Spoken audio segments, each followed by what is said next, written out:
In January, during the king's 21st year, the whole sprawling city roared with life beneath a cold, pale sky. But it all starts way outside the city's lights, out in a lonely hut deep in the woods, trapped in a memory that never fades, where a 15-year-old kid is hit with the kind of humiliation that leaves a scar. Inside that hut, he faced his father, Earl Kvefeld, silence cracking as the Earl finally spoke and said it had been ages.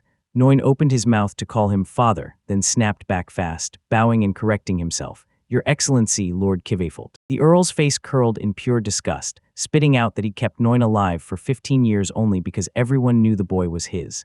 He dragged out how foul and exhausting it had been, then insisted it was over at last. And when he said it, Noin's face twisted into a silent, tortured scream. Rage finally crumbled into a numb emptiness as his father's final words rang in his head, because today was the last day he'd ever have to lay eyes on Noin's disgusting face. The Earl pressed on, still dressed up like mercy, declaring that since Noin was his blood, even as a bastard, it would be downright cruel to toss him out with nothing. Right before Noin left, he shoved a scroll into her hands as a final gift, and the Earl leaned in to explain that ages ago the royal family granted his line, a tiny enclave tied to the Ilquist knighthood. Then Noin grabbed the document and started to read. As he read, his father smugly said he'd even dig into his own pocket to keep the place running, and then asked, with that patronizing grin, whether that still wasn't enough for him. The offer finally clicked in his head, and it hit hard. A territory and a title sounded glorious, but the map exposed a dead-end, secluded forest right on Lodberg's frontier. Then it all snapped into place, a curse, a cold scheme meant to wipe out both him and that unwanted, useless land in one clean move, so his father could get rid of them. He finally got it. This oppressor only cared about himself, and he was making him gamble with his life just to keep breathing. And as he pictured how his father was ready to crush him, one searing thought lit up his mind. I hate this fucking scum. His eyes smoldered with a cold, old rage he'd never let go of. That bitter hatred was born the moment he was, because the world already labeled him as the eldest son of Earl Maximilian Kvefeld, a noble who ruled over lands in the southern part of Lodberg. The real reason his father looked down on him, his mother, just a lowly common servant in the Earl's mansion, was insanely beautiful, and the Earl, thinking he'd win her easily, went for it without a second thought. When she got pregnant, she started whispering that the baby was the Earl's, and that's how Noin was born, an illegitimate son who still had to be acknowledged because of his Kvefeld blood. That scandal crushed his father with public shame. People mocked him for fathering a child outside marriage before he even secured a proper wife, so his mother was quietly placed as a concubine, giving her a life of comfort and status. While his mother basked in her new life, young Noin got zero love from anyone, just a brutal coldness that swallowed his world whole, and at age 9 it hit rock bottom when his mother fell ill and died. After she died, the Earl lost his nerve to end his own illegitimate child, and his proper wife wouldn't let that dirty kid anywhere near the main home, so a servant hauled the truth to the young master. He was being shipped to a separate house on the estate, and he'd better never, ever step outside. He could only squeeze out a soft, I understand, and from that moment on, nobody kept him trapped in that house on the edge of the estate. He didn't waste the next 6 years like a caged bird until adulthood finally arrived. Childhood, he remembered the cage of that house after his mom died, and how the outside world never felt real to him. His only lifeline was a towering library of books that taught him society one page at a time. In this lonely life on that estate, one brutal lesson was shoved into the air every single day, like his very existence was a stain everyone hated. Trapped in that cramped little cage, he couldn't stop aching for freedom, just glimpses of it, like birds slicing through the sky beyond the bars of his window. He broke down, and his young face streamed with fresh tears, soaked in the crushing loneliness of his whole life. His grief comes from living caged in that lonely life. His father ripped 15 years off his childhood and locked him away in a remote house, and that was the only world he'd ever known. Years later, just when he thought adulthood might finally break his chains, his father, Earl Kvefeld, slammed a fresh cage into his life, calling it a gift while handing him a new title and land in some far-off backwater, a different kind of exile. The old grudge hit its breaking point, and his fist tightened around the official. Staring at his father's cold, emotionless face, a silent vow snapped into his mind, I will. Yeah, he's going to take his revenge on you. Just wait and watch, because that promise hit like a spark, turning into a fierce declaration of war inside his chest. War, after sealing his secret vow, he steadied his face like armor and turned his back. He signed the deal, but demanded one last thing, permission to buy the Earl's slave so he could go with him. Matilda approached him in his new territory, calling him Master Noin, and clocked his worn-out look. She immediately pushed for a quick break. His chest heaved, panting hard, because after years of forced stillness, physical effort had never felt so brutal, and her words landed perfectly. He gulped in a breath and apologized for burning out so fast, but Matilda smiled and waved it off, insisting he didn't owe her a thing, and tea sounded perfect. He nodded right away, a determined grin on his face, saying he just wanted to walk on his own, no matter what. As they slowed down, he stared over the endless sea of trees, then declared the Bezel Forest his new territory. Today marked its reclamation. He even told Matilda with a grin that it was still just trees with no people, no vassals, and not a single house. But come on, didn't it already feel like it? He stood deep in the untouched forest, staring down the brutal truth of his exile. His father probably expected him to die here, while years of confinement sucked the strength out of his body, and he finally admitted that without his skills as a puppet magician, he might not have. He survived thanks to a power rooted in Lodberg's ancient tradition. At 10 years old, every soul from royalty to commoners lines up at the Holy Church for a blessing, but real magic is granted to only a handful, so it becomes rarer than gold and fiercely coveted. Blessings, sure, but even among the magic-born, most can only do the basics, like spitting fire, stirring water, or molding clay. True wizards, the ones born with a wild, powerful affinity for magic, are rarer than you'd believe, just a handful. He recognized himself as one of those rare puppet wizard savants, the kind of magic that carves a mind-bending circuit into a puppet, like a golem, and lets the wizard steer it at will. The moment his constructs hit the ground, their raw, crushing power was obvious. Those golems just crushed through everything effortlessly. Debris crunched in the aftermath, and this branch of magic had a brutal catch. Golems were born slow and awkward, stumbling through fights and even simple steps. To make them move with human smoothness took an insane amount of time and resources of training. The cost could barely manage it all, and that's why puppet magic got branded as a truly ugly gift.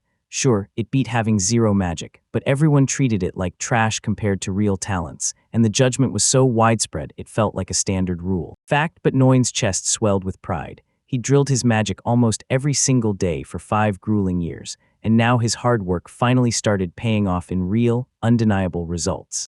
Matilda brought him a cup of tea, and with a bright smile, agreed right away, saying she was so relieved he was a puppet wizard, because his talent was way more useful than just making fire or water. She even promised that his gift was, basically, unbelievably good one. Her words didn't just sound convincing, they came with proof, and it was his golems that hauled that supply-laden cart, carving a path for them straight through the thick, in the dense forest. She remembered how he'd snapped up the golem with the tiny money he'd been handed, calling it a smart investment. And then she told him straight up, the fact he could command something that massive was proof that his skills were truly extraordinary. Talent, he smirks and declares the job is finally finished, telling Matilda he drilled it countless times while stuck under house arrest, while his golems quietly get to work weeding the surrounding. With the clearing finally done, he points her straight to a giant tent planted out in the wild and tells her, this is where they'll live for. The moment hits, his confidence crumbles the second he looks down, shoulders dropping like lead. He snaps out bitter words about how insane it is to be reduced to living in a tent as the lord of this territory, while Matilda watches him, her face saying everything, filled with. Matilda studies him with real concern, and when his despair hits hard, she tells him, earnestly, that he's insanely talented. She keeps going, painting a brutal picture of what's coming, saying that in just a few years this dead wasteland will bloom into a town, and then she cuts off mid-sentence, eventually, a grand city, and her dreams finally land when Master Noin carves out a comfortable, respected life in his very own mansion, where everyone in the city admires him. He shoved the past behind him and snapped back to the present. She smiled and told him, this right now is just the first step of something huge. Endeavor she keeps believing, and it drags him forward every time. He stares back on the last 2.5 months since they tossed him from the mansion, when the whole territory sat empty and freezing.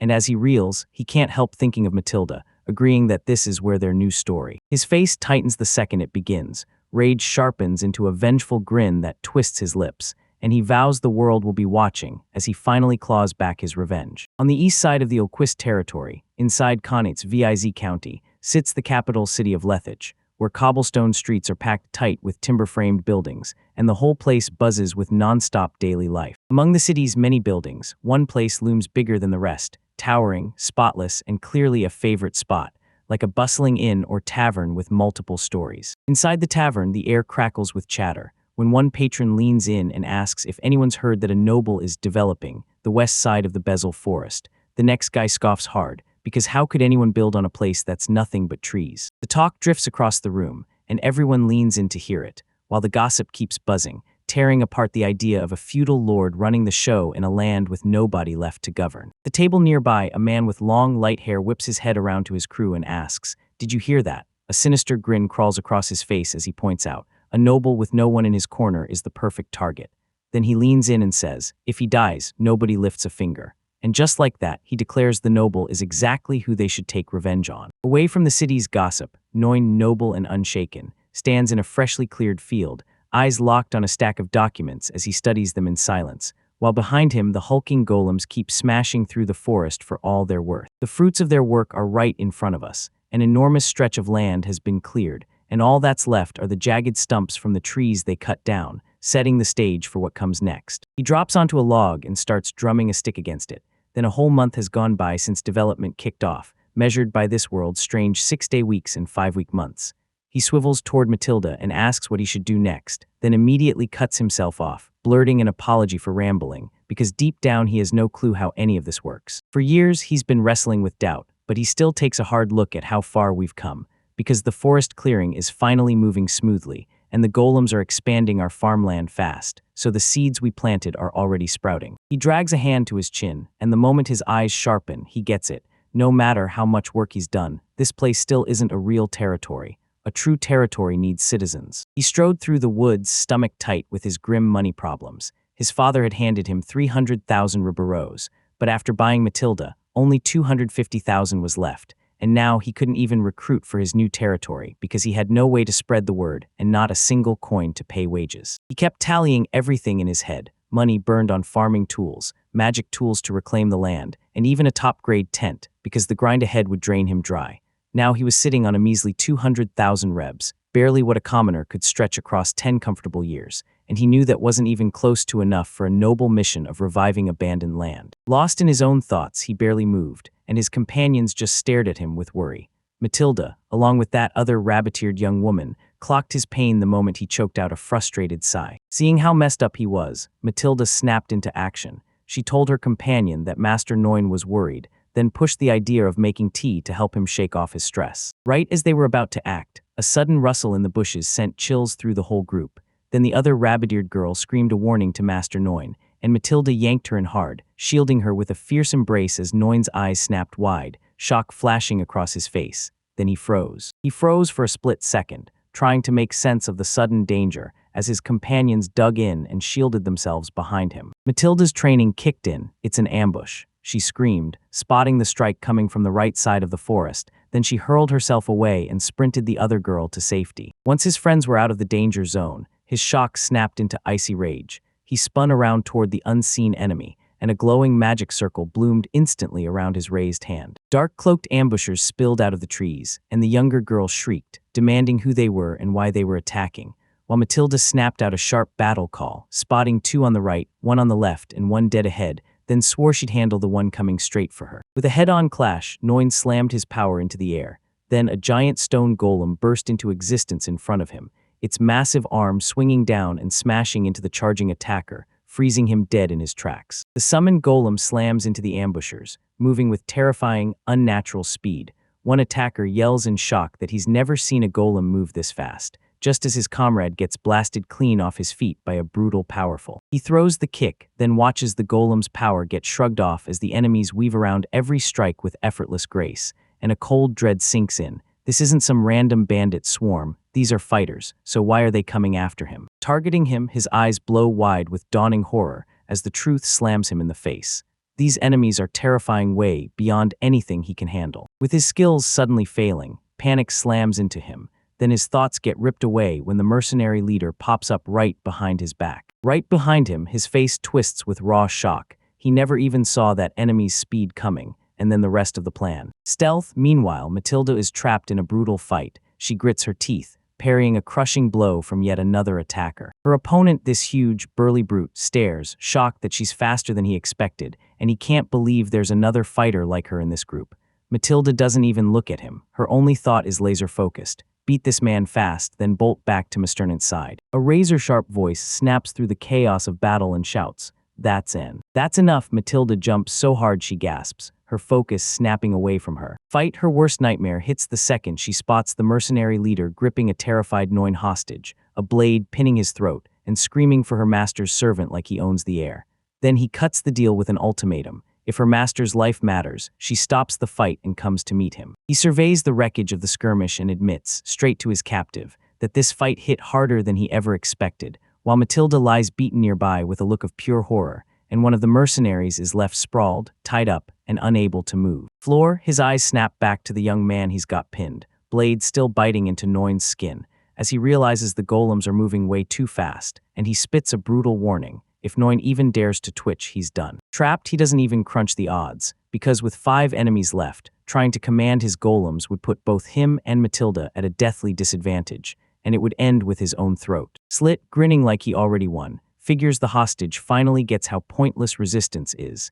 Then he snaps at his men to follow his lead, ordering Pence and Radley to tie up Matilda and take her out as threat. Then the mercenaries close in, and Matilda's mind goes into overdrive. She clocks the long-haired man as the leader and realizes she has to get to him fast, because survival might hinge on one desperate question. Can she even negotiate with someone? Noin snaps the silence in half, grilling the mercenary crew for their motive. Is this just about money? And when their leader meets his eyes, cold contempt on full display, it's clear. Sure, they want funds, but the real target of the attack is Noin himself. He narrows his eyes and fires off the question with venom in his voice. Aren't you in a? The accusation smacks into the aristocrat like a thunderclap, and Noin's eyes blow wide with pure, terrified horror. Civilization stood amid the shattered golem wreckage, and the mercenary leader finally bared his true cruelty, saying his real motive wasn't strategy at all, but a vicious voice inside him, forged from his darkest feelings and screaming for no reason. Death he spills where the hatred started. He once led a mercenary crew he called family, until nobles wiped them out.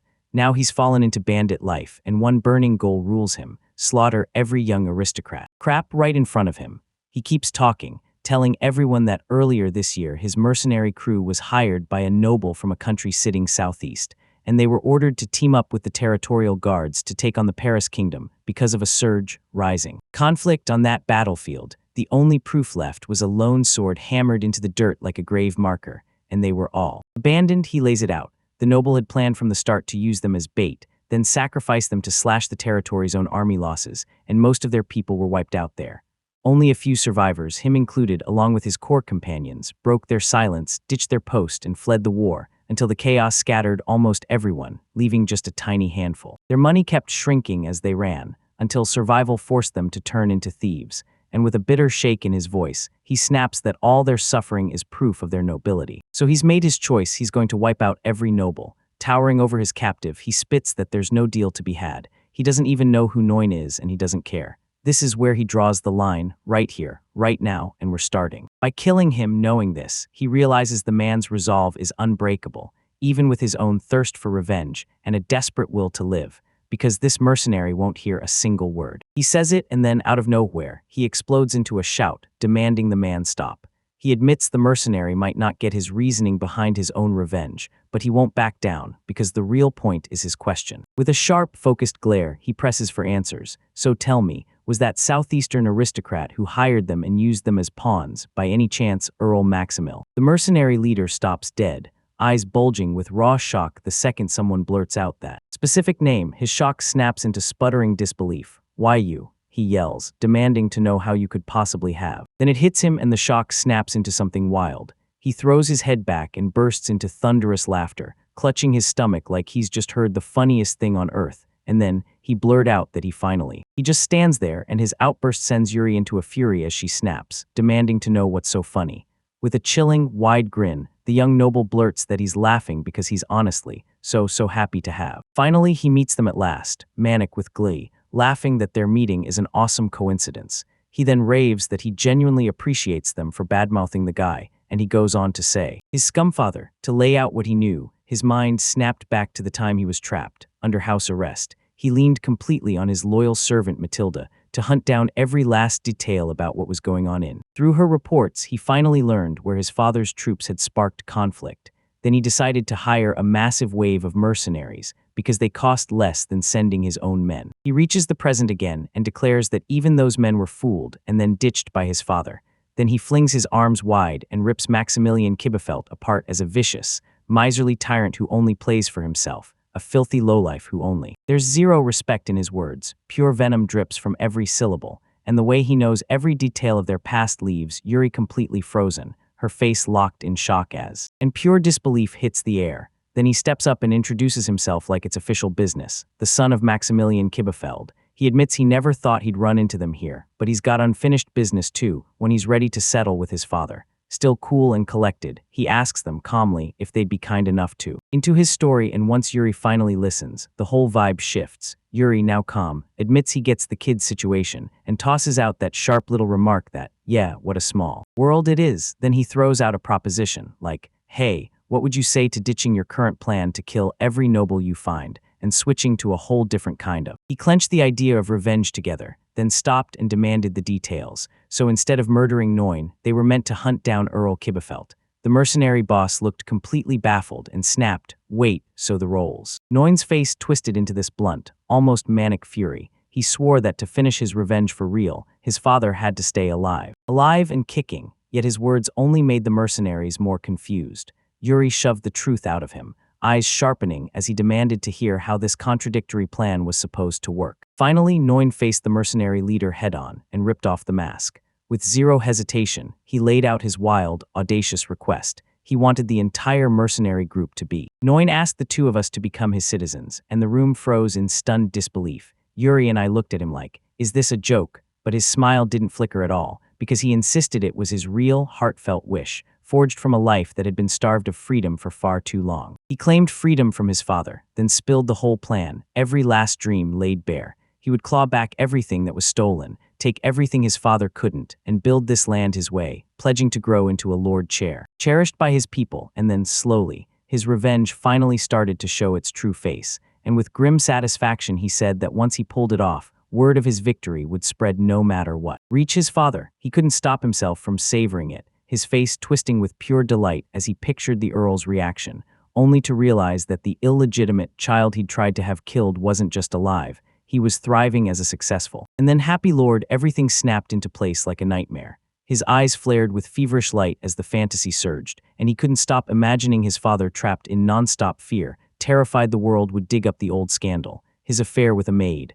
That kind of constant worry, knowing, would poison. Noin's dark vision slammed shut, and the mercenary leader froze, hand lifted like he could stop the nightmare mid-sentence, struggling to put into words the ruthless psychological torment at the heart of it all. With that plan hanging in the air, Noin flashes a confident, almost radiant smile and thrusts out his hand to deliver his final, fiery plea, telling them that just living happy and thriving here will haunt Maximilian Kivifeld for the rest of his life. So he demands the mercenaries become citizens of his land, ditch the old, dull revenge everyone expects, and chase a brand new kind of revenge that's going to be wildly, wonderfully enjoyable. After he was born, the truth was brutal. His whole twisted personality wasn't just random, it was born from that darkness. They cut off every bit of love, banned him from even talking to his own mother, and the household maids pounded it into him day after day that he never should have existed, keeping his world locked to them alone. Raised in a suffocating world, he never got the chance to grow into a normal, well-adjusted person. His father hauled him into public and blasted the world with his shame. His illegitimate eldest son couldn't even read or write, then slammed the door shut on any private tutor, allowing just one lonely year. And that's when the boy finally understood how tightly the rules had been choking his whole life. He just couldn't wrap his head around it. He hadn't done a thing wrong, but somehow everyone stared at him like he was trash, so he finally snapped a cold truth into place. The world was a vile, wretched nightmare. Everything changed after they locked him up, and that's when fate threw him into the worst kind of surprise. Matilda, a beastman slave turned his personal caretaker, stumbling and looking filthy, bruised, and broken. From that moment on, his whole world revolved around chasing her voice, day after day, because for the first time, no one ever revealed what it truly felt like to be loved. And when she gently set a crown of flowers on his head, that simple joy hit him like a miracle he never thought could even exist. Being loved hit him like pure fire, so addictive he started craving more love, more respect, more admiration, and he swore he'd never let this happiness slip away, desperate to cling to an endless supply to repay every shred of misery he'd lived through. Then he swore he'd never become like that tyrannical father who ruled on pure force. No, he'd be the noble everyone could respect, treating his people kindly, winning over his vassals' loyalty until love wrapped around them. And whatever came next, he vowed this happiness would never be ripped away from him. Now he's a young man and nobody's pretending. He steps up to the campfire crew of mercenaries and makes his goal crystal clear. They'll become citizens of his land, past or not. Then he leans in and demands introductions. First up is a man with long, light hair, Yuri, 35 years old, former leader of the mercenary band Crimson Sword. When their leader was done, his people surged forward to announce themselves. First a bulky, battle-worn fighter with a short beard named Radley, then a sharp-eyed woman with short dark hair and an eye patch who called herself Pence, and made it crystal clear she was the closest one to the boss. The introductions kept rolling. Yuri, the long-haired guy, called himself Bart and basically admitted his face was his weapon for negotiations and digging up information. And then the long, light-haired woman chimed in as Mai, claiming she was Yuri's woman. After hearing everything, he finally faced the whole crew, Yuri, Pence, Radley, Mai, and Bart, named them one by one, then said who he was and who Matilda was too. When he realized they'd come to kill him, he couldn't help asking the real question. Why would anyone want to join him as a citizen of his land? He kept going, voice blazing with conviction, insisting that if they followed him, they'd get far more than the petty revenge of killing a noble. He swore they'd build a bond on mutual understanding, real love, and respect. He dangled a chance for them to reach something bigger, something beyond what Earl Kivefold had ripped away, promising a fresh home, a brand new life, and a way to steal back his father's happiness too. Val clasped his hands tight and swore to the heavens with burning sincerity, promising he'd be a just lord, love every citizen in his land, and carry out every wish his people demanded. And when Yuri watched, she could tell every word was the truth. Yuri heard the scorching plea and his mind started crunching every risk. Because if someone this wild, this completely unhinged, begged for help, walking away felt like the safest move. Just as he turned away for a second, his whole mood flipped. After everything his crew had survived, maybe chasing that kind of happiness, even if it meant following someone like no one, didn't sound so terrible after all. And somehow that hope hit the mercenaries right in the chest. Each of them couldn't stop asking, is it really safe to trust this kid Noble? Could they finally start a brand new, happy life after everything? Time hits and reality slams down hard. Sure, nobody's safe near him right now, but they also realize his father probably already hired an army to hunt them all. As Matilda panics, nobody steps in to calm her down, just as he coldly points out that her father would never waste money on a long search out in a remote place, and he'll quit soon, and somehow his logic eases the fear gripping her right in that moment. Years pass and his gaze snaps back to mercenary leader Yuri. Nobody dares to throw the offer back at him again, demanding Yuri choose, side with his revenge or walk away, because if he agrees, he'll finally get a life worth living and still finish the job. Before Yuri can even shoot back, she rips off her jacket and asks if we can just wrap this up already,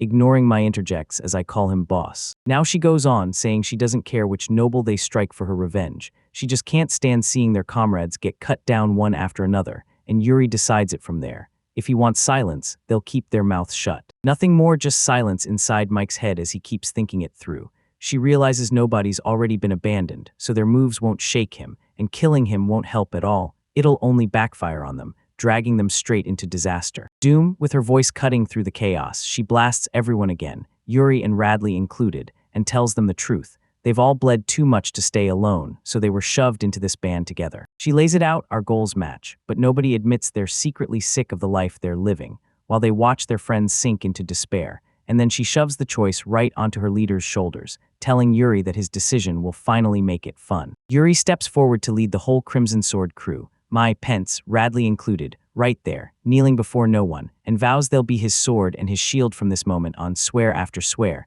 Their loyalty won't bend. With obvious emotion, he doesn't just ignore his new followers. He looks them in the eye, thanks them, and swears on the spot to protect his loyal retainers from this day onward. With a smug grin, he doesn't bother to greet a single soul, Matilda or the Crimson Sword Mercenaries included, and then he makes it official. They're now part of his domain. Then he pivots to Matilda and asks if she's upset, and under his hard stare, she shuts it down. She'd never be mad at him, and makes it clear her anger is aimed straight at the mercenaries. Nobody spells out why he chose that path. He just believes they're trapped in his father's shadow, just like he once was, so he steps up and brings them under his wing instead of walking away, and Matilda quietly nods like, I get it. He adds that since the day before, he's taken in even more people, and right now he's rushing out to grab food for all of them. When Matilda hears that, her face lights up with pure surprise and joy. Later on, he storms into a quiet shop where nobody else is ordering, and he slams down what he needs: salt, barley, pickled vegetables, and a stash of fresh veggies that will last for a while.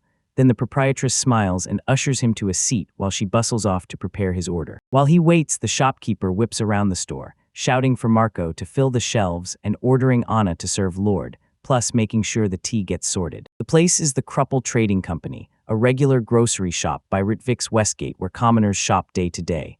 Matilda, who's got a history with the company, remembers coming here again and again, and she's on friendly terms with the owner, Eliza. A young woman named Anna slides up and pours him a cup of tea, and he accepts it with a grateful smile. He thanks her, asks her name, and she blushes as she shyly confirms it. He realizes if she's working the shop, she must be able to read, write, and do numbers. Then Anna confirms it, saying she's only good enough to double-check inventory and ledgers, not some super genius. Yet no one can help but admit her skills are seriously impressive. Jana, another young woman, snaps that bookkeeping demands sharp arithmetic. Then she swings her gaze to Nolan, hesitates, and asks if he's the one building the Bezel Great Force to the west. He says one thing snowballed into the next until, boom, he's now the lord of the Archfist Barony, riding all the way from Kivifult County in the kingdom's south, and Anna just can't believe it, because she's never even left the city of Rtojvik. Story time begins, seeing her eyes light up. He leans in and asks if she wants to explore what lies beyond the city walls.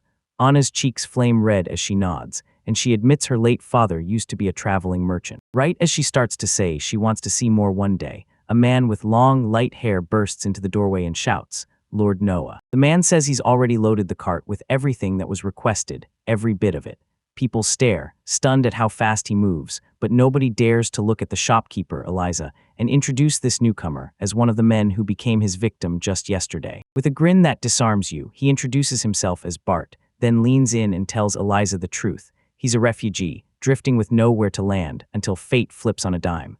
Just when he thought it was over, Lord Nolan welcomed him into the Archfist lands. As Eliza listens, her eyes shine and she lifts a trembling hand to her face, visibly shaken. She can't believe Bart got blessed with such a wonderful, kind lord, especially since they're just commoners. Bar de Gris beams with pure gratitude, and he swears, right here, right now, that from this day on, he'll throw himself at the work and serve Lord with every ounce of strength to repay this massive debt. Just as he pivots to leave, Eliza blurts, "Wait right there," and stops him cold. She hands him a small box and grins as she calls it a gift of luxurious raisins, her way of celebrating Lord Nolan, welcoming new faces and thanking Bart and the others for everything they've endured. Noan watches it all unfold and quietly tells Bart to take her kindness to heart and give it everything he's got. Best Anna stood there and replayed what just happened in her head, thinking, wow, a guy that good with people, that smooth and handsome, is seriously dangerous power. Since nobody else was ready to leave, she grabbed the shopkeeper Eliza and Marco, her assistant, and sent them off from the storefront, smiling warmly and urging them to come in. Later on, the clattering wheels of their packed supply cart rang through the woods as known, and his crew pushed toward his brand new domain. As they kept rolling down the road, Matilda's smile vanished and her face turned ice cold. She told Yuri and the others everything she knew about the attack and made it brutal. Yuri had tried to kill him for no reason at all. Her voice didn't shake when she said, clearly and firmly, that she'd never forgive. He wasn't worried at all, cutting in like, "What are you even talking about?" Then he shot back that they had every right to be furious, and if punishment was what they wanted, he'd gladly hand over one of his own fingers as payment. He changed the topic, swung toward his other companions, and demanded to hear how Bart had fared in town. Radley, right there, snapped back that it was a real mess, full of flaws. Wallace and then Yuri stepped up, asking if nobody was sure they could buy towels and soap for everyone, because in this world those weren't everyday things, they were luxury items only the rich snagged. Right there, Mike chimed in that the external affairs manager had made an insane impression, earning trust fast. Nobody just shrugged and said yes to his call. He accepted Yuri's question with a grin, said it was fine, then went straight into why. Because they'd be stuck living in tents in the forest. They couldn't keep going if they couldn't at least protect their bodies and their clothes. Clean, his face hardened with resolve as he laid out his plan. He wanted to become worthy of the Lord their hard work and loyal service had earned, and he vowed to make sure everyone was properly taken care of. With total conviction, he declared that if he made sure they all could live well, that was the exact spark his new territory needed to truly thrive. He thrives, he stands in a sun-dappled clearing with his brand new retinue, and one of the mercenaries asks whether this is the upfront investment he promised. Nobody answers, but the look on her face screams that she's onto something. Then he announces that their work begins. Now her face snaps hard into focus, and with razor-cold resolve she announces she'll take the pinky from Yuri's left hand as punishment, and a startled knowing hits fast as she blinks. Tells her to wait, then as I move to carry it out, he bursts in, yelling for her to stop cold, swearing he doesn't want any bloodshed. He hammers home that Yuri is his property now, and that his word is law, because the instant he claims that power, the standoff snaps into a full-blown confrontation. A hard stop hits, then the air turns thick with tension.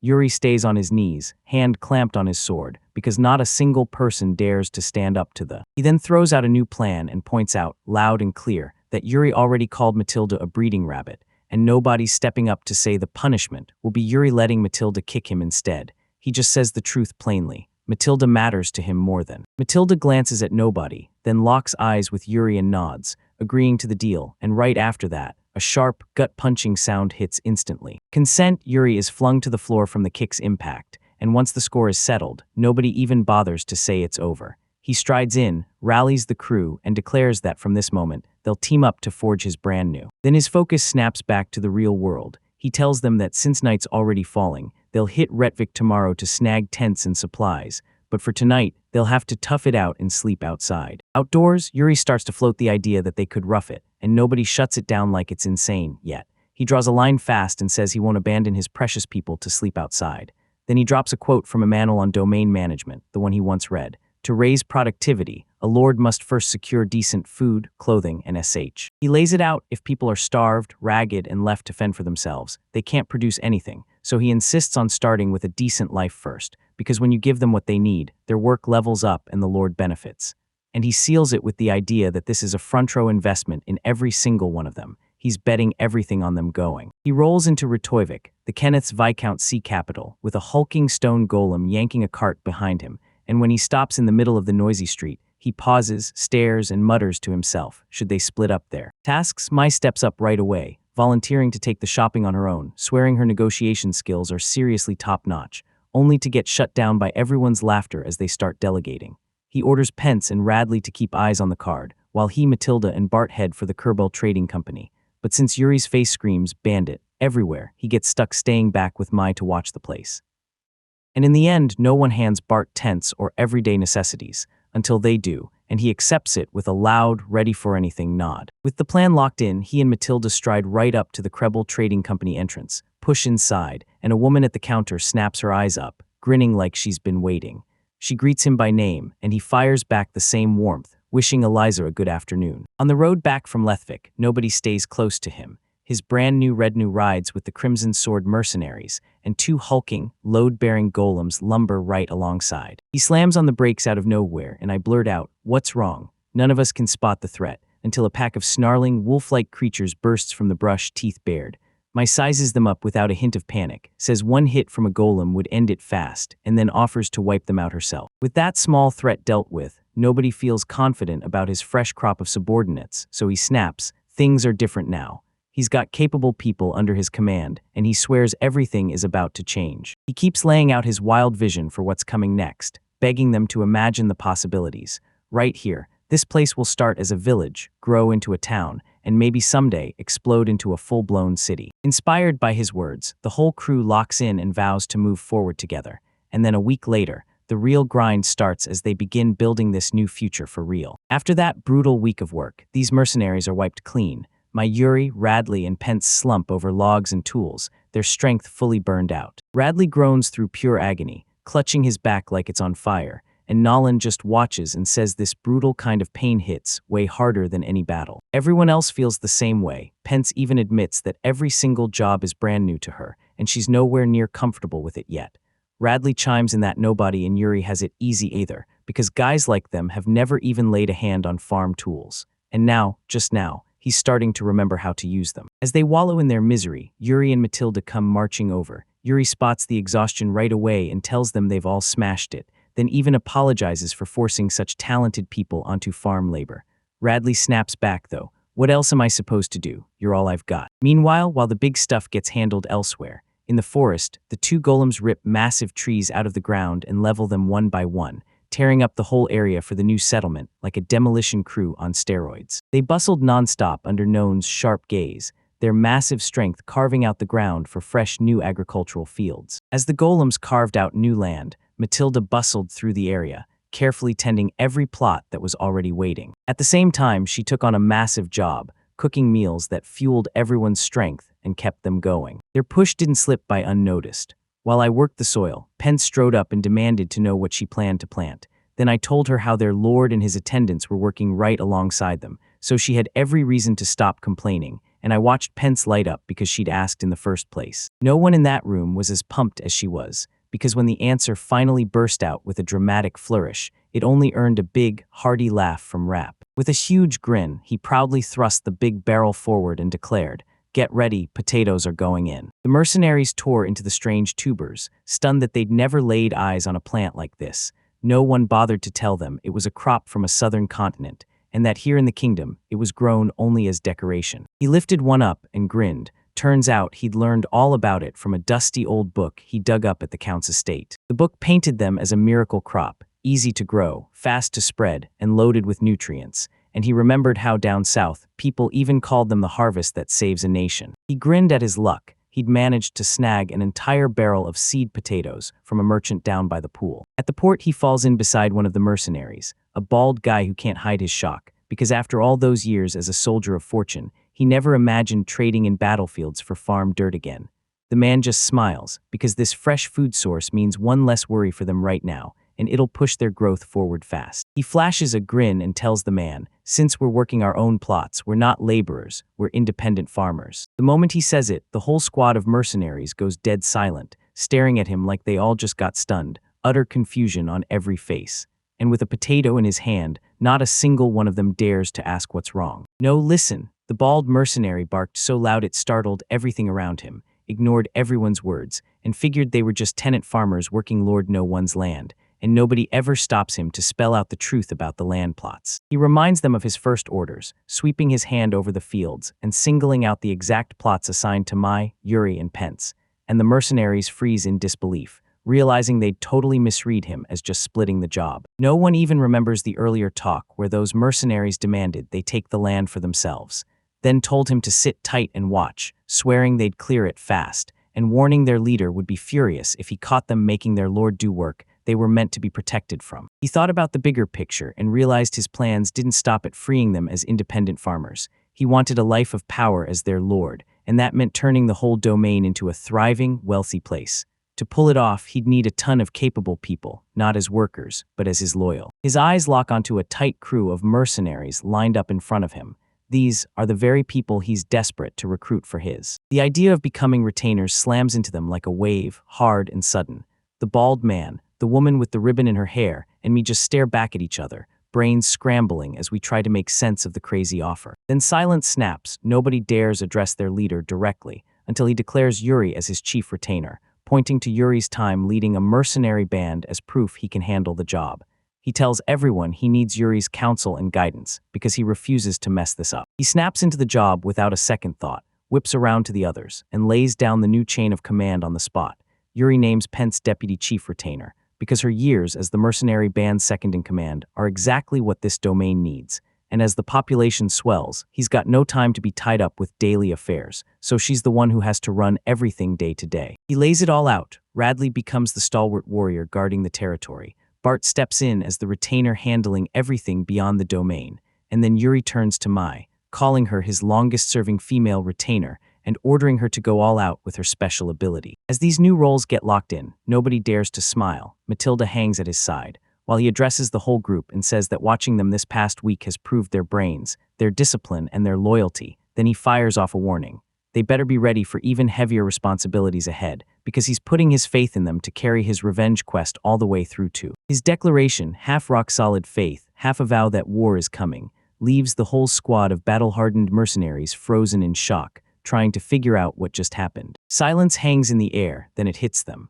One of them can't believe the leap from broke, rootless mercenaries to landowners, and the other nods like, "All right, time to all get back." As Noan and Matilda stride off to work, Yuri and the bald warrior track them with their eyes. Then they step together and swear their allegiance, pledging to stay diligent, stay capable, and serve the law with unwavering loyalty. Weeks later, with the settlement thriving, Noah lifts a small crystal in front of everyone and declares, "We've banked a solid amount of funds. Now it's time for the oldest domain to finally claim its first." Real income climbs. Yeah, the settlement is actually moving forward, and from a balcony above the booming town, nobody's smiling, because they're still pushing the construction and trade like their lives depend on it. In Chester, his fresh retainers waste no time showing they can fight. Yuri snaps his sword in one clean stroke and drops a huge, wolf-like no-ball in an instant. From a nearby rock, None watches, impressed, and realizes they wipe out the monsters in under 30 seconds. Then Yuri wipes his blade and shrugs off the whole thing like it isn't even worth bragging about. As the dust settles and everyone faces the aftermath, I tell Matilda that nobody gets lucky like he does. His first subjects are real, deadly warriors, and even God seems to be eyeing his revenge.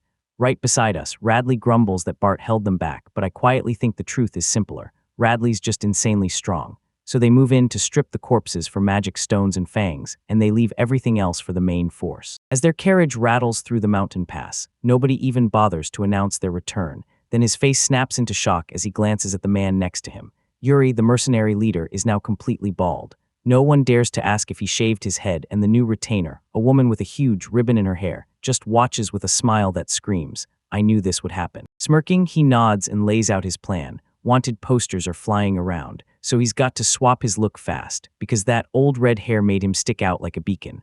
Once he lets the beard grow in, nobody will ever pin him as that southern wanted mercenary again. The woman with the ribbon swivels to Mai and teases her, asking if she's really okay with how drastically her boyfriend's changed, while Mai, blush spreading fast, keeps her eyes locked on Yuri and thinks, he still looks good, no. No matter what, her teasing keeps rolling as she tells a flustered Yuri that it's clear he's well loved, while Mai shrugs and says she doesn't mind a bit, sealing it with her own solid agreement. For support, Yuri finally reaches their destination and stares out at a huge, empty clearing, then clears his throat and tells None they're here to set up a settlement. The place is weirdly vacant, so None panics and blurts that up until now it's only been him, Matilda, and the golem, which is why the whole area still feels untouched. It's still rough around the edges. Then Matilda cuts in fast, defending their progress, insisting that even if it looks sparse, it's actually pretty comfy thanks to the top-notch tents, the river nearby, and those simple magic tools they use every day. While she talks, None's mind drifts to his real endgame: win here, strike back at his father, and finally find happiness. And when Mike hears it, he can't hide his respect for None, blown away that he cleared even this much land without snapping. Almost 4 months have roared by since January, when Lord Nolan got thrown out of his family's estate to carve out the frontier, and he's used that time to crush it as the lord of the Ilquist domain.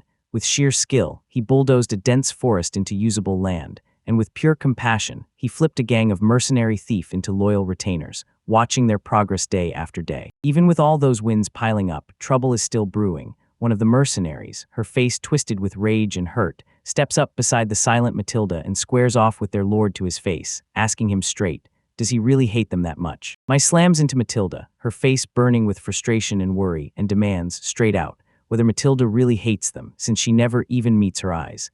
Mai then snaps that every time she tries to talk, it's like speaking to a wall, and calls it out as the same cold act Matilda pulled back at the domain. She admits their first meeting was brutal, then straight up apologizes for it, because she knows it matters. And as I push back, a memory hits me hard. Mercenaries looming over a fallen body. That talk sparks a flashback to years ago, when a nobody kneels beside a crumpled Matilda, eyes locked on her like she's hurting. Then he softens his voice and promises her, "You're safe now." Behind them, a tiny little house sits there, plain and quiet. Inside the house, the young boy lowers to his knees on the wooden floor and demands her name, and she nervously introduces herself as Matilda, calling him young master with trembling respect. He cuts her off on the spot and snaps, "My name's None." Then he brushes aside the whole title she used and demands, "Don't call me young master, call me Lord None." His kindness hits Matilda like a wave. She's completely stunned. When he softly pats her head, she snaps into panic and bows her face to the floor. Then she blurts out endless apologies and begs him to punish her because she can't wrap her mind around how gentle he's being. Later, he bursts into the room with a tray of food, flashes a bright smile, and happily urges her to sit down and eat with him. He catches her mid-meal, hunched on the floor like it's become routine. Then he snaps it out of her, stopping her cold and demanding she sit with him at the table instead. They sit shoulder to shoulder, and he spots her food looking flat-out unappetizing. Right then and there, he snaps into action and swears that starting tomorrow, she'll get the exact same quality of meals he does. After they finished eating, he swoops in with a fresh towel and steaming soap, grins like he's got an idea, and tells her she should hop in the bath too. He glares down at the disheveled girl and bluntly says she's dirty, and he won't lie in a bed like that. Matilda stares back, eyes wide with confusion, fear creeping in. He hands her a fresh towel, tells her to soak slow and thorough in the tub, and promises they'll treat her injuries once she's clean. Then Matilda trembles, because she hears it like a cruel order, like he wants no filth from her in his room, so she meekly agrees to go bathe. Faith, she can barely wrap her head around his logic as she walks off, because all she can figure is this. He clearly doesn't want some dirty slave ruining his room. The bath she uncovers is shockingly luxurious, steaming water, fragrant rose petals everywhere, so hard and fast leaves her speechless, her mind spinning from the bold surprise. As soon as she's done, she drops to her knees on the floor. No sooner does the task end than she's already bowing, and before she even knows it, she's pouring out apologies for taking too long, pleading for her punishment. He just stares down at her, all calm and completely unshaken. He crouched down and tenderly patted her head, telling her he wasn't like the others who'd hurt her over something so small, and that she could soak in the bath at her own pace, whenever she wanted. He keeps talking, swearing he'll never lay a hand on her or mistreat her, then leans in and tells her to say anything she needs, because all he wants is to take care of her the right way. His kindness spills over as he pats the empty spot on his bed, beckoning Matilda to crawl in and sleep beside him. Under the covers, he leans close and tells her, straight up, why he's doing this, admitting that ever since he can remember, he's wanted to be kind to someone, because he's always looked up to people who are truly kind. He kept talking, his voice soft as the room went still,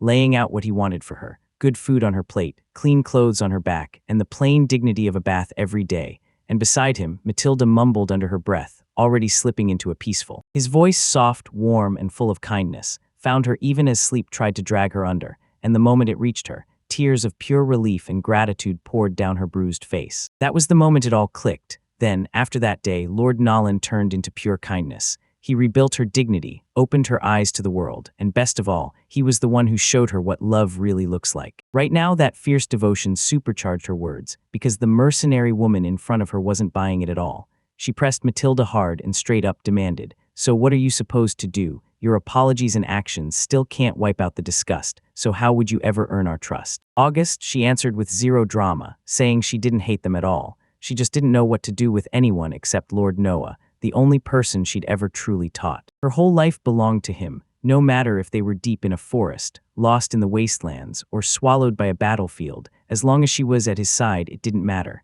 She'd follow him straight to hell. Her words hit like thunder, and the sheer force of that vow left everyone frozen. Pure loyalty, no cracks. A beat later, the mercenary's face cracked into understanding. She folded her arms and finally clicked. Matilda had been living in a world where it was just her and nobody else, so he was the only thing taking up space in her mind, and her heart sank as she admitted it didn't matter if both of you were satisfied with the deal. Then she snapped back that Matilda's trouble talking to others was the real issue, and told you to try getting through to her little by little. She didn't let up. The mercenary insisted that with Lord Nohan at the helm, the whole domain would explode with life, pulling in new faces left and right, and since Matilda was his first and longest-serving retainer, she should at least be able to hold a conversation with someone. Matilda had to admit the mercenary was dead on, but she still couldn't figure it out, staring at the problem like, so how am I even supposed to learn how to interact with you guys? Others stared in silence, then the mercenary snapped his hand out, offering an eye. An idea sparks in her mind. She suggests they become friends, and tells Matilda she can practice her social skills on her, and that surprise offer leaves Matilda completely speechless for a moment. Speechless because that kind gesture slammed a memory back to life, the look on his face telling her to stay, like he already knew she would. Forever with fresh grit in her heart, Matilda grabbed the offer to train, told the mercenary to look after her, and sealed the bond with a firm handshake before he declared it was time to go find the others. Then it hit her like a flashback. In this world, beastkin are treated differently depending on where they're born. For her, it was the kingdom of Lodberg, the absolute worst. She could still feel it. The slavers had priced her life like she was worth one single coin. A gold coin. She remembered the cold truth of that prejudice. The farther north they went, the more beastkin got grudging tolerance, but the farther south they pushed, the worse everything became. At 5 years old, she was snapped up and sold into the noble house Khanate in the southeast, and that was the exact moment her own enslavement began. A dark state, her life was nothing but torment. One brutal memory slammed into her, her mistress striking her across the face and screaming at her, furious that she couldn't even pull off one. Just a simple job. She can't forget the non-stop abuse. They'd smack her for anything, and if she cried, they'd hit her again, barking at her to hurry up and clean up every mess. After putting up with that for what felt like forever, she finally crumbled, like her spirit just shut down. Her body kept moving, sure, but her heart was done, and it felt so complete. Completely gone. She spent 10 long years stuck in that state of pure death. Despair crashed over her. Then, the moment she turned 15, she got violently shoved to the ground as someone handed her a brand new. A maid from the main house marched in and laid out Matilda's new orders. Starting that very day, she had to haul meals from the main house to the annex, run every daily need through herself, and write down any requests for delivery. The maid even warned that everything else would be paid from her monthly allowance, so that was the deal, no shortcuts. Master's orders. After that, she was told to stay put in the annex from this day on, lying on the cold dirt floor. She nodded in silence and accepted it. The command hit, she kept her face pinned to the ground, swallowing her fear as she resigned herself to it, convinced this time it was the boy's turn. He swung to strike her. Then, instead of the hit she expected, a hand softly patted her on the head. By early June, 3 months after Star Occultivation, their grind finally paid off. Matilda loomed over a kneeling gnome, pride blazing in her voice as she declared their success, swearing this win would be etched into the history of the Ilquist territory. The gnome looked at what they'd built and nodded in quiet, satisfied approval. To celebrate, the whole crew packed together at the table, clinked glasses, and cheered in one big toast. Then None took his first bite of the fresh crop, and Mai leaned across the table, eyes shining, demanding his verdict. He nodded, fully convinced. This food was the real deal.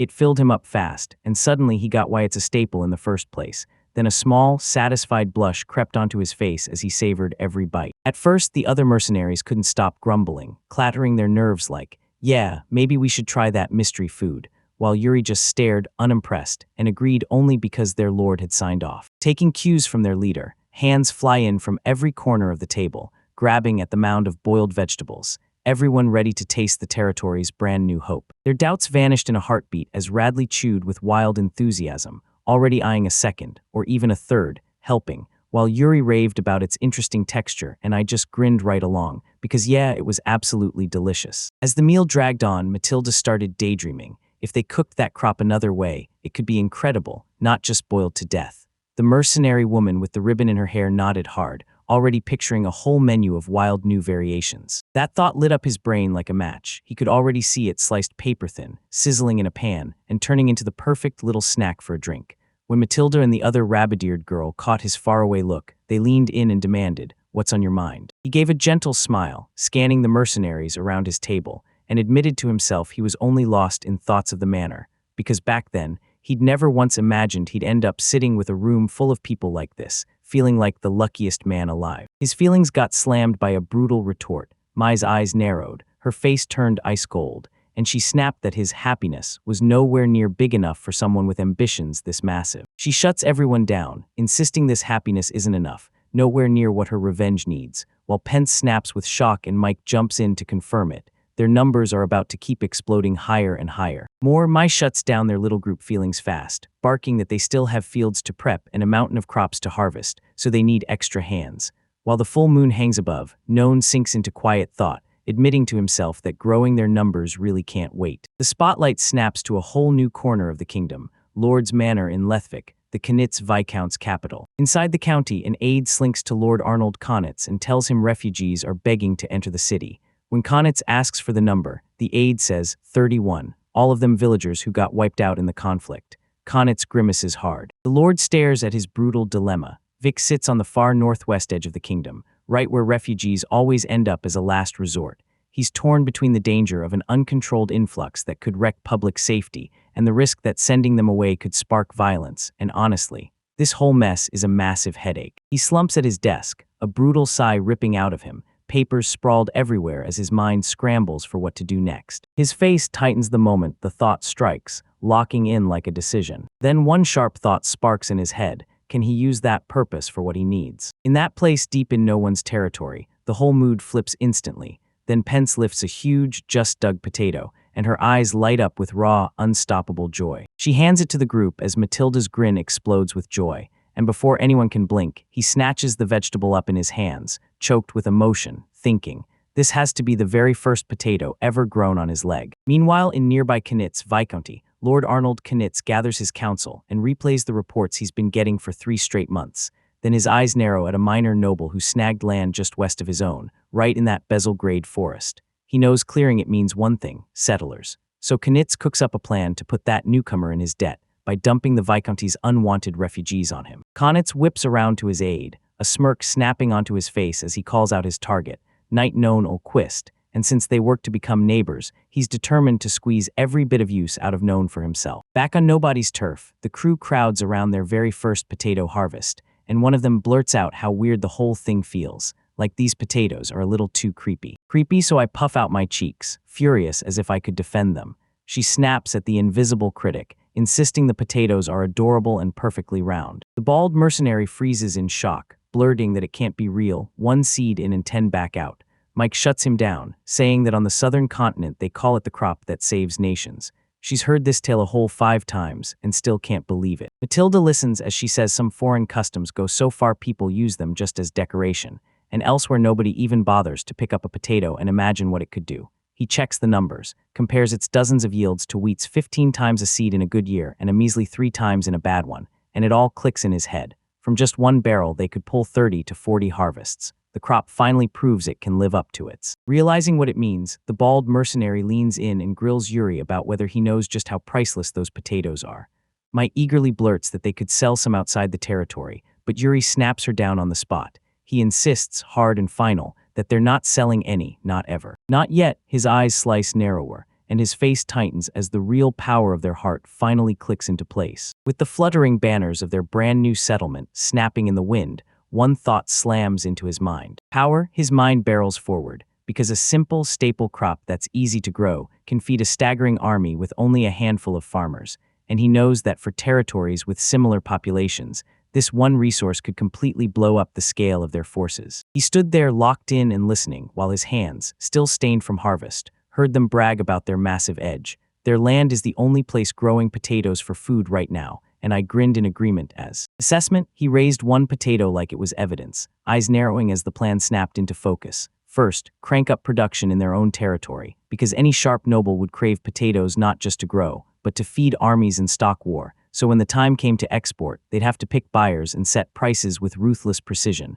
because 1 potato could tip everything in their favor. In their favor, then the intense strategy talk faded into the hush of evening, and the sky above shimmered with stars burned overhead as a pot hissed and bubbled over the open fire. Then the cooking turned into a debate. Was the whole potato actually edible? Nobody had a straight answer, so they said, cut out the eyes, cook it all the way through, and only then did anyone ask for a plate to be served. After he passed by, the food was already laid out, and the whole crew crowded around a feast-filled table, because for their very first harvest, nobody bothered to toast. They just smiled, satisfied as can be. As Yuri's party gets ready to hit the next stretch of their journey, Yuri leans in and grills Known about the lore of the Knit's domain. Known rubs his chin like the answer might bite, then admits he's only met Arnold Knitz once, barely a moment, just to pay his respects before starting his land clearing.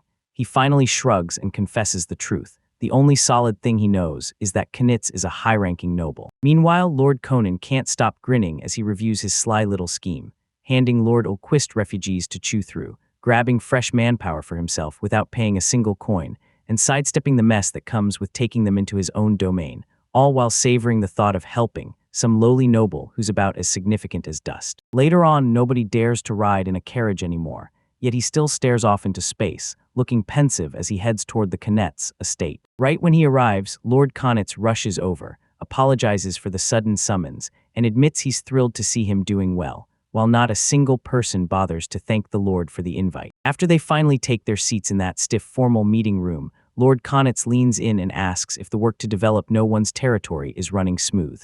Yet surrounded by his retainers, no one can bring themselves to answer, only to bow and say they're honored by his concern. Then he turns the conversation and explains, with the sky finally on their side, they've been cruising along at their own pace, while Conan can't help but stare at it, because clearing a forest that massive would take an army of people. The Lord's eyes turn razor-sharp as he leans in and presses the question head-on. Does nobody here have enough hands for this job? With a calm smile, he admits, right to everyone's face, that yeah, they're running a little short on manpower, but somehow it's all being held together by the solid people who have rallied under him. Lord Konitz has been waiting for that exact admission, so he leans in and says, with a hint of urgency, that he just might have a proposal that'll grab Lord Ulquist's attention. As the talk kept rolling, Lord Konitz spelled out exactly how he could help, saying that not long ago, 31 refugees had slipped into his lands, and most of them were young. He leaned in, eyes narrowing, and you could practically see the new information clicking into place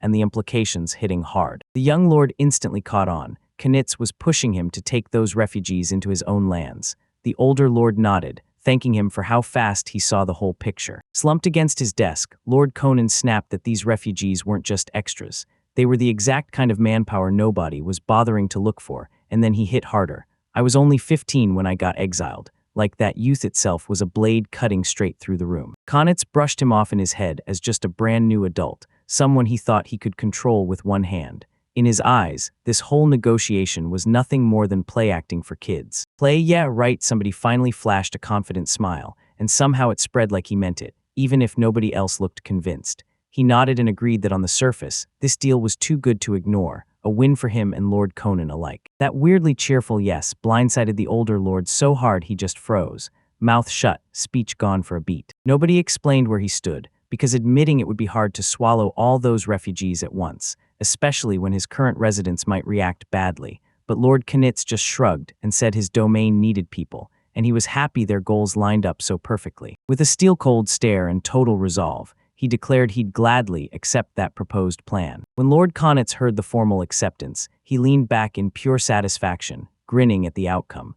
Because he didn't just agree, he shut down everyone's doubts and confirmed it was a perfect match of their interests. He couldn't stop smiling. He just sealed a deal that helped them both, and he was pushing hard to keep building that strong relationship from here on out. He moved forward, and when he left, nobody even bothered with the negotiation, because he was sure Lord Knit already knew all about him, probably digging into the history of the neighboring lands that used to belong to House Kivifa. He got the sinking feeling Konitz had linked this to everything about his father, the scandal everyone knew, how no bastard son of some servant ever popped up before the Earl, and how his father still managed to take a proper wife. And when Matilda sensed his dread, her own worry snapped into place as she fretted that Konitz might start whispering rumors about his past. Back in his study, Lord Konitz swirled his drink and stared into the glass, replaying the meeting in his head. He'd first dismissed Noah as just another of Count Kivifolt's shameful screw-ups, but now he had to admit that the illegitimate son was way more capable than his father, and Noah, smiling like he'd won, swore that the offer was truly great for both of them, thrilled that their interests lined up so perfectly. Neatly, Knitz kept his mind racing, breaking down everyone's move like a puzzle, until he finally saw it. The young man had nailed his situation cold, clocking that he was running low on subjects. And instead of selling it as some favor that would leave Knitz in debt, no one pushed the deal like a burden. They framed it like two sides simply lining up perfectly with mutual interest. Even with that tactical edge in his hands, Ulquist never once tried to muscle into a stronger spot, because the young lord knew exactly where he belonged. He held up a nameless paper stamped with a crest, and Knitz finally made his call. He'd have to rewrite everything he thought he knew about Ulquist. Upward while somewhere else, the day's pressure crushed down, and exhaustion rolled through like a dark, heavy wave. He finally realized what was really behind that feeling. His calm mask had totally cracked, and his eyes went wide with shock as he confessed, straight-faced, that he was freaking super nervous. Nervous to the core, he yanked Matilda in a frantic panic, blurting that things were awful and demanding she check his shaking, trembling knees.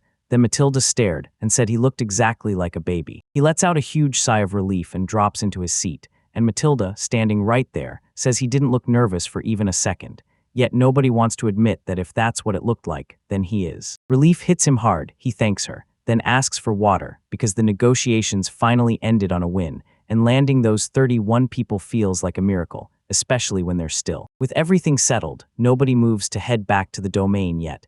Everyone starts gearing up to welcome the newcomers, and then an approving shout tears through the air. Some time later, he steps up in front of the worn-out travelers, raises a banner stamped with his family crest, and with full ceremony introduces himself as Ulquist, the lord of these lands, welcoming them with a booming "come in" as the moment cuts off on his. His focus snaps to a young man with a worn-out look, and he presses, "So you're the group's representative." The man nods and introduces himself as Edgar, then admits he was the village chief's heir, even though his story starts to fall apart right there with the family. Everyone looks at the young man with empathy, but no one even has to ask. Edgar just solemnly nods and agrees to share what happened to them. He nods, then kicks off his tale, how life once ran quiet in a frontier settlement until everything shattered. The local lord's manor got hit first, then their own village. With no one left to cling to, they bolted north for a fresh start, racing toward a new home until they finally reached. Lethvik. Edgar's face contorts in pure agony as he pushes on, explaining that some villages along the route welcomed families with little kids, but plenty of others simply couldn't handle the brutal journey from the very beginning. He points to the little knot of survivors and says, When you first ran, you were over 50 strong, and now, this is all that's left. With grim finality, he reveals the truth. His father and the village elders fought tooth and nail to buy them time, and most likely got wiped out. Then he lands the final blow. They've got nothing left. Nothing left, then Edgar hit the last word of his story, and nobody could even look at the grieving refugees. Their pain hung in the air like a heavy cloud. A jolt of truth slammed into him. This wasn't just about manpower. These people were locked inside bitterness, just like he'd once been. They deserved a real shot at happiness, and right then, Edgar made his choice to give it to them because protecting their well-being came with teeth, and not everyone liked the odds. Yuri had worried that someone would try to hit Count Kivifult by going after None, but None brushed it off. Mike shot back, reminding him of what happened before and warning that high nobles can get dangerously bored. None finally admitted that, at the very least, he could end up as fodder for gossip, but right then none of that mattered. His voice cracked with raw emotion.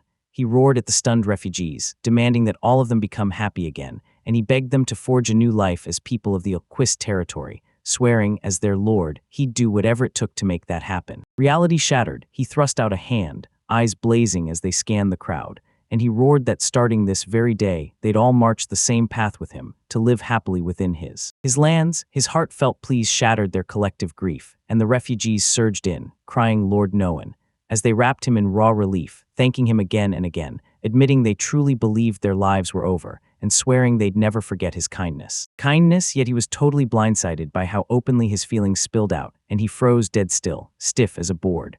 Matilda clocked it right away and rushed to him, asking if he was all right, while inside he admitted he absolutely was not. Not okay, None tried to answer, but his servant was drowning in her own feelings, tears spilling as Matilda blurted out how relieved she was that he'd come, thanking him from the heart, and under those raw, shaking tears, None was utterly flustered. Too much hit at once, their gratitude plus Matilda's tears, and it nearly killed him. Inside, he was losing his mind over how wildly embarrassing this whole mess had turned. Matilda, meanwhile, didn't miss a beat, eyes shut, quietly drinking in her master's emotion. He kept growing so up close, his two mercenaries couldn't help themselves. The bald one snorted, saying their lord rants for ages about wanting to be adored, then freezes the instant it's real. His partner laughed right along, calling him the funniest boss ever, right as the refugees started gleefully tossing a mortified, known as, into the air. The bald warrior kept his eyes on the celebration, a calm, knowing smile stretching across his face. On his face, a young woman in a military uniform watches him with a soft, warm smile. She can't help noticing how wildly happy he looks. Still, one single word refuses to leave her mind. But the story plunges into his own head, and nobody even stops to fear the deadly road he's walking. He knows that if he tells the truth about his birth, he'll drag his father's scandal into the light, and that would be like picking a fight with the powerful. House Kibefeld, the uniformed woman, keeps talking, saying that even Viscount Knitz would never want some dumb, petty brawl between nobles. So she shuts it down with one conclusion: he's not moving against anyone. People then start trading remarks about how twisted noble life really is, with scandals, ego, allies. Enemies glare at her, yet nobody wears grim resolve on their face. He's convinced that if he can rise as a ruling noble, real happiness will finally be his. Then, smirk on his lips, he swears he'll play his cards perfectly, just to get his revenge. The moment hits hard, then the story snaps to the towering stone walls of the city, where a voice calls out their arrival in Letvik and tells them to handle their shopping assignment. For the day, no one told Matilda what they meant or what to do next, so they pushed forward anyway, until a sudden roadblock slammed into their plans. The same uniformed woman from before steps in front of them, now all sharp edges and official coldness.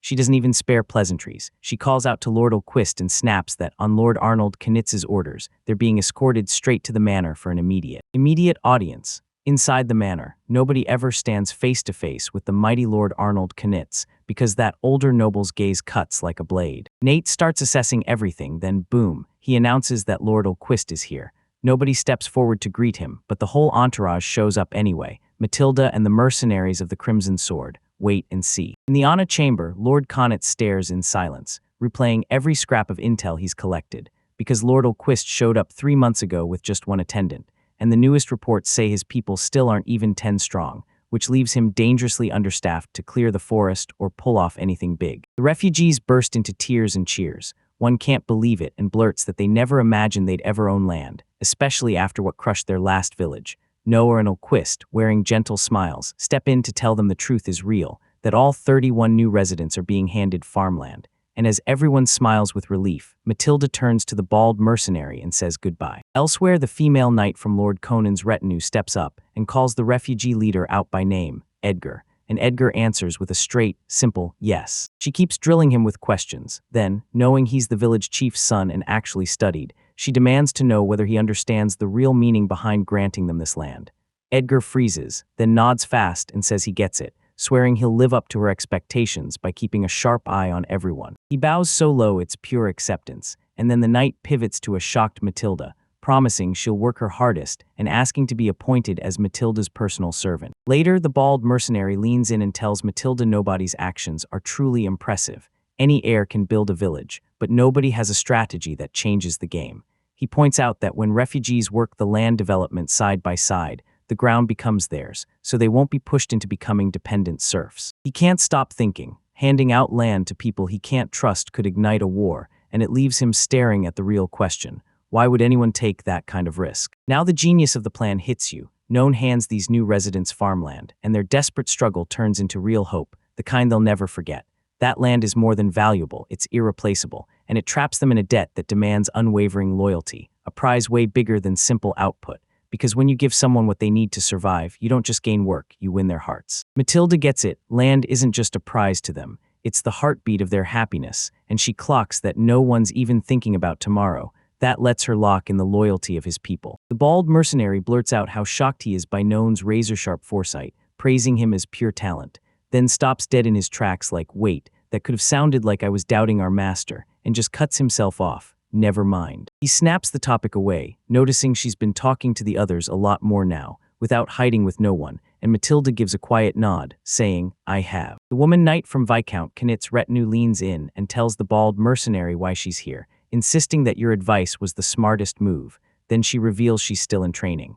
He listens like he's clocking every word, a small smile curling as he nods along. Inside the command tent, nobody slouches with crossed arms and silent doubts. He's weighing every coin, staring at their finances, and plotting what his domain will become next. He counts up his assets in his head. His father's severance money is still there, and hunting brings in some income too, but it's nowhere near enough. He tells his followers the harsh truth. Just half a year from now, winter's deadliest cold is coming, and with their current money, they can't hire anyone to build real shelter, so everyone's stuck in flimsy tents and freezing. And when Matilda and the younger girl hear it, they gasp, picturing the deaths that are already creeping in from freezing. Even with everything looking grim, nobody's spirit breaks, because he swears he'll build at least a few tiny huts from whatever wood they've got, hungry to give his people real warm homes, so no one has to freeze anymore, and his subordinates stare on, completely moved by his sheer dedication. His mind slips into a sweet daydream of tomorrow, his people sprawled in soft, fluffy beds, soaking in warm baths, and living cozy lives inside two-story homes, while his followers stare at his smile, overwhelmed by the heartwarming wishes that he's fighting to give them. The moment his calm reverie hangs in the air, a female knight snaps in from behind him, startling him to the core, and asks, straight to his face, if he really plans to pull all of this off in just half a year. Right then, Noah drops to his knees, spreads a map on the ground, and confidently declares he already has a foolproof plan to get the money. Then he points to a spot and says they'll head into the Restio mountain to hunt down a mineral vein. The map lays bare the region's geography. Ulquist territory sprawls in the northwest of the Rotable Kingdom, tucked deep inside the Bezelgrave forest, while the kingdom's northern border is carved out by the ruthless Restio mountain range. He lays out his whole scheme, how the Restio mountains, packed with mineral riches, sit right along the kingdom's northern border, and even though they can't pinpoint the exact vein yet, he's dead sure that chasing it is their best shot. To kick the whole plan off, he snaps his key people together, and the bald mercenary nods hard. Those mountains are about a half-day march. The man in the vest chips in that with the refugees swelling their ranks, they can pull off the survey. Nobody buys it though, so they finally decide to scrape help from a new group and have Radley and Edgar team up, while assigning the bald mercenary with them, to pull out of the investigation. Investigation time. Once she hears the assignments, the female knight from Conan's crew jumps in and asks if she's supposed to join the survey too, then points out that the golem would be perfect for these attacks. The bald mercenary shuts her idea down without mercy, saying Lord Nolan will see her as dead weight on a mission, and the knight recoils, wounded by every word. Darkness closes in, she stumbles back and nobody moves to catch her. He finally gets the mercenary's angle, but snaps that her latest shopping trip already drained their time, and her feet are probably still aching. She squirms, mortified by the reminder. His face hardens instantly, then he snaps, dead serious. There's no way he can just hand off the tasks he started to us. His resolve sways the mercenaries, and the vest-wearing man bursts into a laugh, telling them to bring him along to see what he's made of, while the bald mercenary just sighs, beaten before the fight even starts. The very next day, the brutal truth of that trek crashes in, deep inside the forest. A battered, exhausted knight drops to the ground, while the female knight screams his name. An alarm blares, then they drag him back. He slumps against a tree, wrapped in bandages, while Matilda carefully bandages his wounds and snaps at him to stay silent. Behind them, the bald mercenary watches with his hand on his head, exasperation spilling out of him as he trails off. Aspiration! He drops his gaze, drowning in shame. Matilda rushes in with a sorry smile, admitting she can't do much more than tug at his bad luck. It never even crosses anyone's mind that right now, like this, he's completely unfit to be a lord. The bald mercenary stares him down, his face set in a cold, hard judgment. As the group stops cold, a bald mercenary jerks his face in pain and growls that the road ahead is brutal. Since there's no real path, they'll slog through the forest for kilometers, then claw their way over even deadlier mountains. Terrain, he swings around to one of Lord Conan's female subordinates and claims that one look at their bodies tells him instantly who's meant to tackle the mountains. Those mercenaries have the muscle and stamina to do the job, so Lord Conan doesn't need to lift a finger. Himself at his blunt words, the subordinate snaps her head down, her face falling into bitter disappointment, and concern flickers across his face. Then he clocks her reaction, drops to one knee by the log where she's sitting, and eases his voice as he makes it crystal clear. He's not trying to blame or drag Lord Nolan into this. Weight presses on him, and when he speaks, she's forced to stare at a past no one else has shared. She remembers how he stayed trapped in a tiny house until just a few months ago, and she knows it'll take time for him to rebuild the strength he'll need to climb that mountain. Paths, she keeps chasing her thoughts, realizing this much. Since he was kept physically trapped, nobody threw their whole weight into their studies for him, so now he's sitting on knowledge that's basically impossible for someone like him to have. When he's forced to face her point about his age, the mercenary snaps back to the present, realizing she's dead serious. He admits he and his crew don't have that kind of knowledge, and that it's too late for them to learn it now, because he knows firsthand how priceless that kind of know-how really is. Meanwhile, another crew of mercenaries huddles up and talks out their roles. While I clock that, sure, Bart steals the spotlight, but she can't fake the same kind of charm he's got, and Radley just shrugs it off as simple. Put the right person in the right position. The bald mercenary pushes on, voice steady and unshaken, saying that watching their Lord Noan fight to break free from the front lights a fire in their hearts. And now he insists the mercenaries put their faith in Noan, so she and the others should trust them too. For now, his words hang there. Then the female subordinate tilts her gaze up, her face softening into a calm, quiet understanding. Her voice cuts off, and a tight, reluctant look crosses her face as she finally nods and accepts the assignment. All right, I'll stay behind this time. Matilda gives in, then, as she resigns herself to the job. Matilda slides in from behind, radiating her own joy.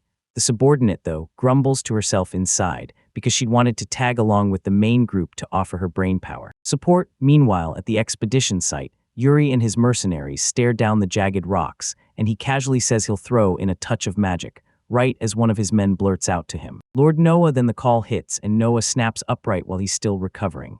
"My, can you hear it?" he asks, and my answers without hesitation. Yuri's voice is crystal clear inside her mind. Noah realizes this is the very first time he's ever used this magic. An assault rips through the air, and then he snaps his focus to the main objective. "All right, it's time for the real event," he declares, firing off the question. "Have you found that strange rock formation that—" Yuri's voice cuts in fast, confirming they've found it. Right there, a chunk of the rock face is stained a sharp, unmistakable blue. At first he thinks it's some kind of crystal, but the moment he looks closer, he realizes it's the stone itself. Somehow he's already gone, and from his far-off spot, nobody told me. Yet Yuri has dialogue magic, meaning she can send telepathic messages from a distance, even if it's no perfect replacement for a real specialist. Next, she fires a question back to the team. What are the rock's properties? Is it soft enough to scrape, but tough enough? He sharpens the blade, and the second that confirmation hits, his face splits into a huge, ecstatic grin. "I did it," he roars. The mercenary tests the rock's texture, calls it out, and asks what comes next. He's so fired up that nobody even bothers apologizing for the outburst, and he orders them to bring back a sample, dead certain that his prediction. He slaps his hands together with victorious certainty, picturing that raw lapis lazuli ore as if it's already in his grasp, and he's declaring it a massive find, one that's about to flood their domain with real, life-changing wealth. Back when he was just a kid, one memory haunted him. No one in the Kiva Felt house ever talked about his mother, Violet. She moved through the household like a ghost, hated by the main wife, and chained to a life where she was surrounded by priceless luxuries. Her rich merchant family shipped in fancy clothes, exquisite food, and costly furniture, just so she'd never seem normal enough to steal attention. And to keep jealousy from turning into rage, Violet had to sit down with her young son and have tough, serious talks he couldn't forget. Among his treasures sat shiny lapis lazuli ornaments, and even paintings made with an ultra-rare, sky-high pigment ground from a precious gemstone powder, something his mother absolutely adored, because lapis lazuli was her favorite. The lessons she drilled into him stuck like steel: how to judge those items, spot their quality, and watch their value skyrocket once they were turned into pigment. Back in the present, he shoves a big, jagged chunk of that same stone to his cheek, and a bittersweet smile breaks through as he thanks his mother, because the painful days he survived now feel strangely precious. He whips around to a worried Matilda and Mai, shoots them an apology for scaring them, and flashes a confident grin, telling them that with this lapis lazuli in hand, their development funds are totally safe, so they can finally stop worrying. He breaks it down: the stone Yuri and his crew dragged back, at its current weight, could buy a commoner's entire year's income in one shot.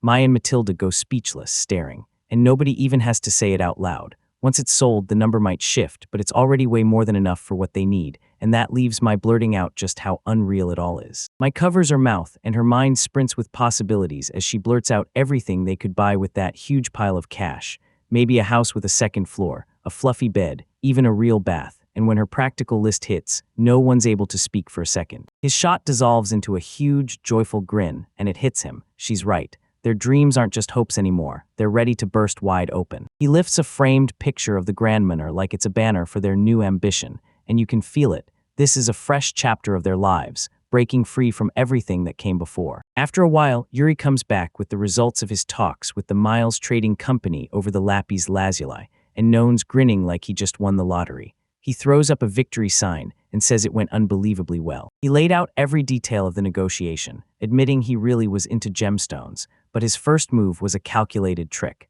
Benedict, the merchant, figured it out wrong, assuming a broke noble like him was just trying to look important. Big mistake, because nobody expected the plan to be built to steal the upper hand. Staring at the lapis lazuli, the merchant couldn't help but admit to himself he didn't know enough to judge its true worth. Then he started weighing how much more it might sell for once it was cut and polished, completely clueless that this exact train of thought was the one nobody meant to trigger, and it kept him from dropping a quick, brutal lowball offer. With a smug grin, he snapped the merchant's guess in half. No, he wasn't here to buy, he was here to sell. When Benedict realized the man actually had the exact lapis lazuli they'd been arguing about, his shock crashed into momentum, and the negotiation swung hard in his favor until the deal got sealed fast. From then on, everything clicked into place, and the rough stone sold for a seriously impressive price. He didn't stop at that. He also told his companions, "I already met with Viscount Konitz, and he introduced me to a mining technician next." Hearing that, I couldn't help but wonder if pulling the Viscount into so many parts of their business was really wise. Yet Matilda swore she trusted her master's judgment. Matilda couldn't hold back. She blurted out where they were headed next, but nobody said a word about the plan. Benedict had pointed them to a solid construction company, and now they were going straight there to talk about building housing in the Ilquist territory. Inside the firm, he pitched his wild plan to the foreman and went straight for the jugular. He needed houses for 13 commoner families built before winter hit, then expanded even more after that. To speed everything up, he offered to lend his golem for the heavy work, and the foreman visibly froze. When they asked if that kind of schedule was even possible, the foreman snapped back into control, flashed a confident grin, and swore that with enough hands and the right supplies, they'd finish early. Then he raised one sharp, game-changing point. This project needed a dedicated supervisor. He knew one person who was oddly available, but the pause in his voice screamed that this candidate came with complications. He finally spills the truth about the available supervisor, and without any games, he flat out says the guy's a beastman. Then boom, out steps a powerfully built man with twitchy canine ears and a jagged scar across his cheek, and the foreman slaps a name on him. Dmitri, one of his company, S. While the foreman stammers out an apology, he admits the truth. Dmitri moves like lightning, works with ruthless precision, and still gets labeled as almost impossible to deal with. Nobody interrupts him, not once. And he makes it clear, he's not hunting for someone charming, he's after the hands and the skill of a real craftsman. Then the beast man doesn't aim his words at anyone specific. He pleads for permission to speak, baffled that nobody talks to him like he's just that cool beast guy with zero prejudice. But answers don't come right away, and Dmitri's sure assumption, totally off. Just as he's about to explain, Matilda lunges in straight-faced and demands her own turn to talk. She points out the glaring truth. Right behind him, there's no attendant at all, it's a beast man slave, and that shock hits the four so hard you can practically see him freeze. Norman, she says on a roll, claiming she's an incredible servant who'll back her master to the hilt. Then Dimitri actually gets it, nodding like the pieces click, and he agrees to take the job, promising he'll handle every duty she asks for, even if it's just no big deal to him. Once the agreement is locked in, construction kicks off, beast people hauling brutal loads of heavy materials under the blazing open sky. And even though Dimitri signs on, one nagging thought stays stuck in his head. This isn't real trust, not even close. As Matilda watches the work site roar with motion, she can't ignore the social chess game unfolding. Beastmen workers eye the locals with suspicion, and the residents return the cold silence, because the construction is underway, but nobody's really making room for anyone. His eyes snap back to the exact problem Matilda was wrestling with. He tells his companions that in a world run by strength, the weak don't get to feel anything but resentment or fear toward their masters. So yeah, he lands on the same brutal conclusion. Of course, the beast people wouldn't exactly roll out the red carpet for me. The harsh truth of his words stings as the image hits. Captive beast children crammed together behind cage bars, their spirits crushed and barely holding on. Broken, as he stares at everything that just happened, Mai leans in and speaks straight to him, saying the only reason she, a fugitive, isn't getting hunted is because of her link to him. And when he hears that, he goes quiet, thinking until. Matilda's smile turns into playful menace as she turns to Edgar and the other beast people, warning them not to scold her guests or act stingy, because she's already sung his kindness to the world. To them all, with everything looking settled, my vows were only half finished, and it visibly crushed Edgar, while everyone else shrugged and never asked what he really needed. He wanted the artisans to walk away feeling proud of what they made. He stares up at the sky, completely lost in his thoughts, wishing he could do something, anything, to give them real heart-lifting happiness. So later, he stalks up to Dimitri and thrusts a basket of fresh bread rolls into his hands, while the beastman's supervisor glares at him like a crime scene, demanding to know what he's planning. He flashes a grin and lifts the basket like a gift, telling the artisans he brought snacks just for them.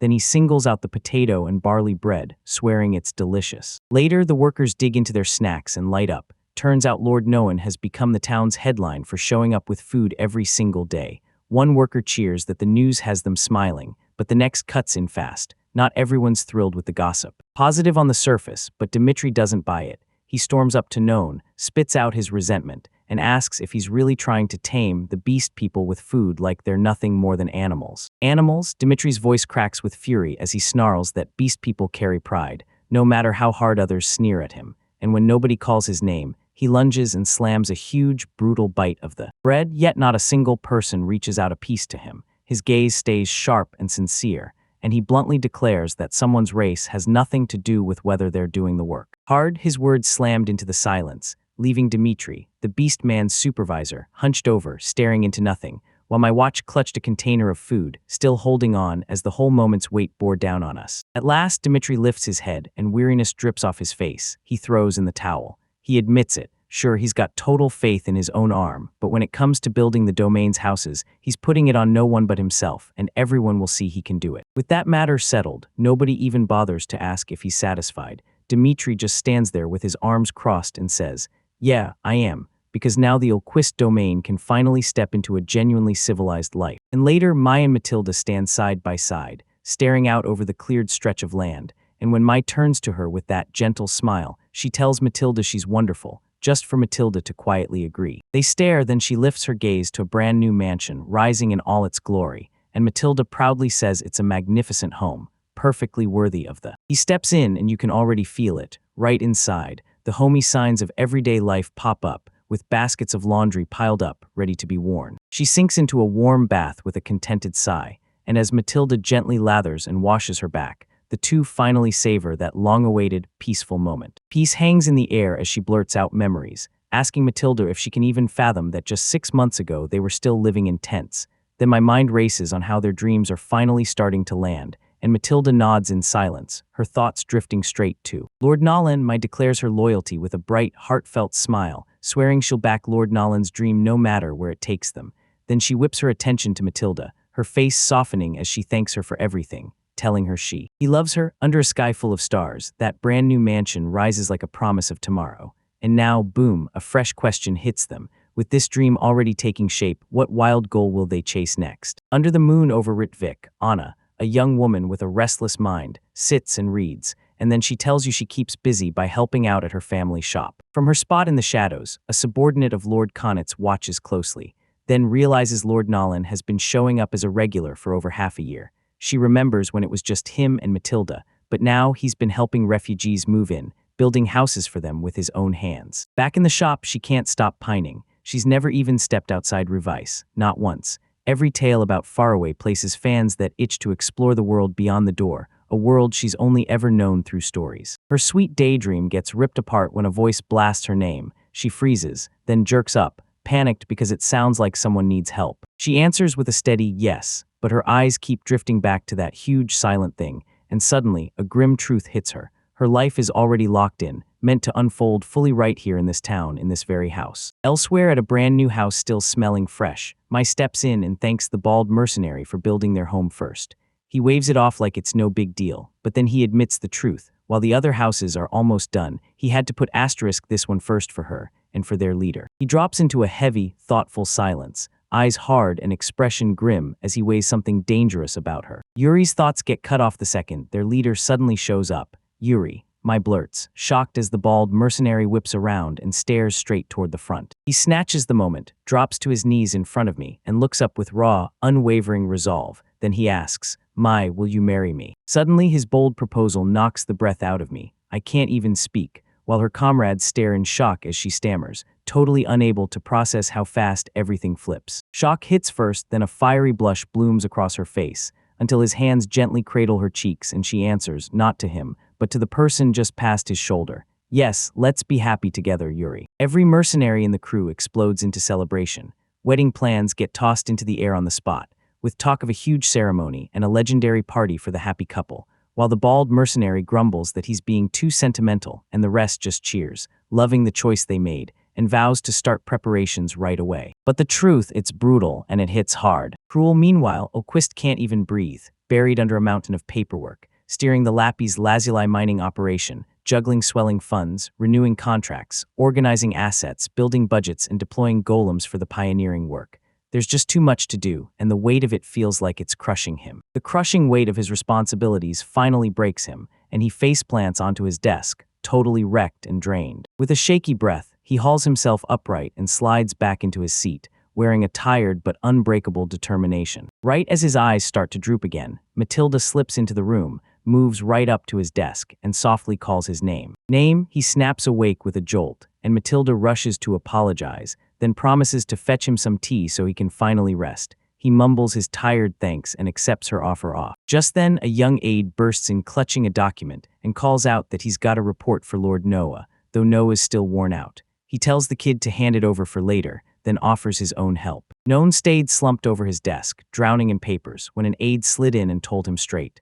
Lord Noan was burning himself out and needed to stop at least for tea, because Bart and the other retainers were panicking. Noan didn't argue, just let the worry sink in as he quietly nodded. CERN, his mind had already sprinted ahead, counting the brutal workload waiting for him. Yuri barely helped with the mining, the ex-refugees were busy farming, and the former garrison guys still had to be hired and organized. Too much to shoulder alone. Alone, you wrestle with the obvious answer. Hire dedicated retainers to handle all the paperwork, and that idea lands, but your thoughts skid off before you finish. Then a fresh idea exploded in his head, his eyes snapped wide with purpose.